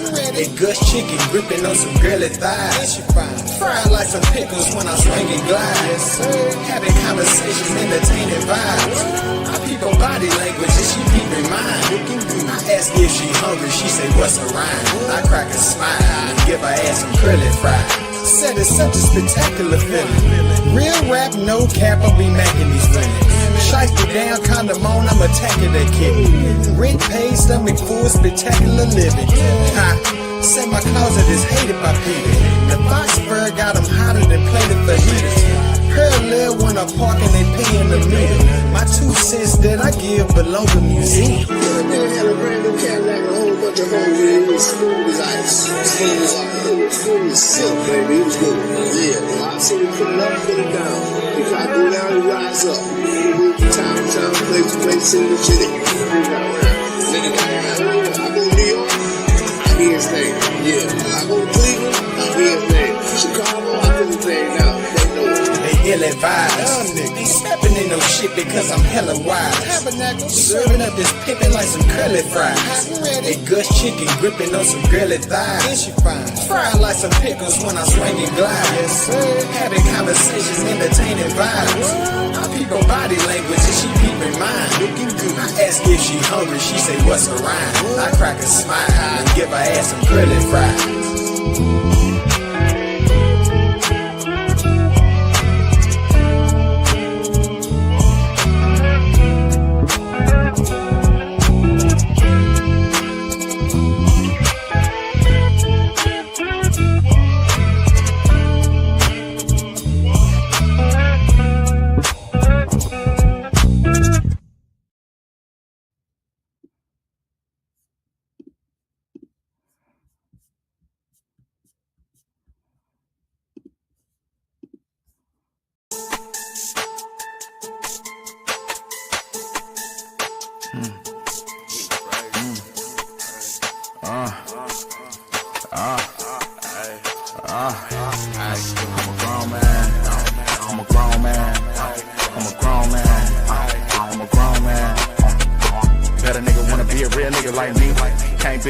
Like me, I'm a crazy ass nigga, no controlling the shit. What you saying to me, no controlling the beat. Crazy to me, how you claim me to be.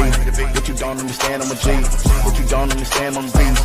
Let me know if you can talk like me. Swag guy with a pipe full of cash on me. That's why I always got a sag on me. Make a bitch pop a tag on me. Put the thing down, put the gas on me. I'm a grown man. Grown man.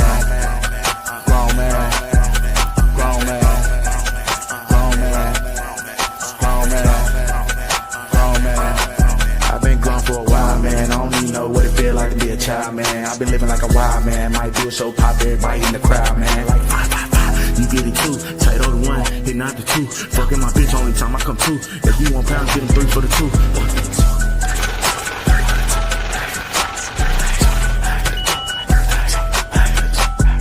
Got a whole lot of this, got a whole lot of that. These niggas, they want my spot. I'm perfect. I've been so fucked up that everything I do is purposed. Niggas out there flexing with no money, what's your purpose? I've been so fucked up that everything I do is worth it. Worth it, worth it, worth it. Been so fucked up that everything I do is worth it. I'm a grown man. I'm a grown man. I'm a grown man. Bet a nigga wanna be a real nigga like me. Can't be like me, I'm a crazy ass nigga, no controlling the shit. What you saying to me, no controlling the beat. Crazy to me, how you claim me to be. What you don't understand, I'm a G. What you don't understand, I'm a B. Let me know if you can talk like me. Swag guy with a pipe full of cash on me. That's why I always got a sag on me. Make a bitch pop a tag on me. Put the thing down, dance on me. These facts, baby, ease back. Bitches come in threes like them switching sweet leaf packs. It's that well respected Waco, Texas, Andre 3 stack. Pulling bad bitches, what that old Patty B's at? I'm known around this bitch. 8 1/2 is on the brick. You can't hit my phone for shit, but if you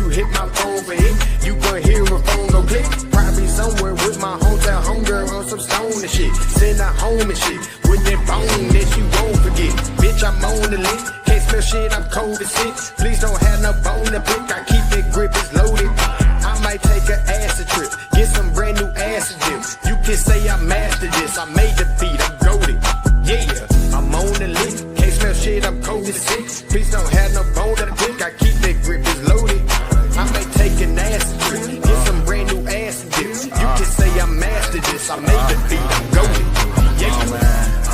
I'm a grown man. I'm a grown man. I'm a grown man. Bet a nigga wanna be a real nigga like me. Can't be like me. I'm a crazy ass nigga, no controlling the shit. What you saying to me, no controlling this beat. Crazy to me how you claiming to be. What you don't understand, I'm a G. What you don't understand, I'm a B. Let me know if you can talk it like me. Swag guy with a pocket full of cash on me. That's why I always got a sag on me. Make a bitch pop a tag on me. Put the thing down good, dance on me. I'm a grown man. Grown man. That right. That right.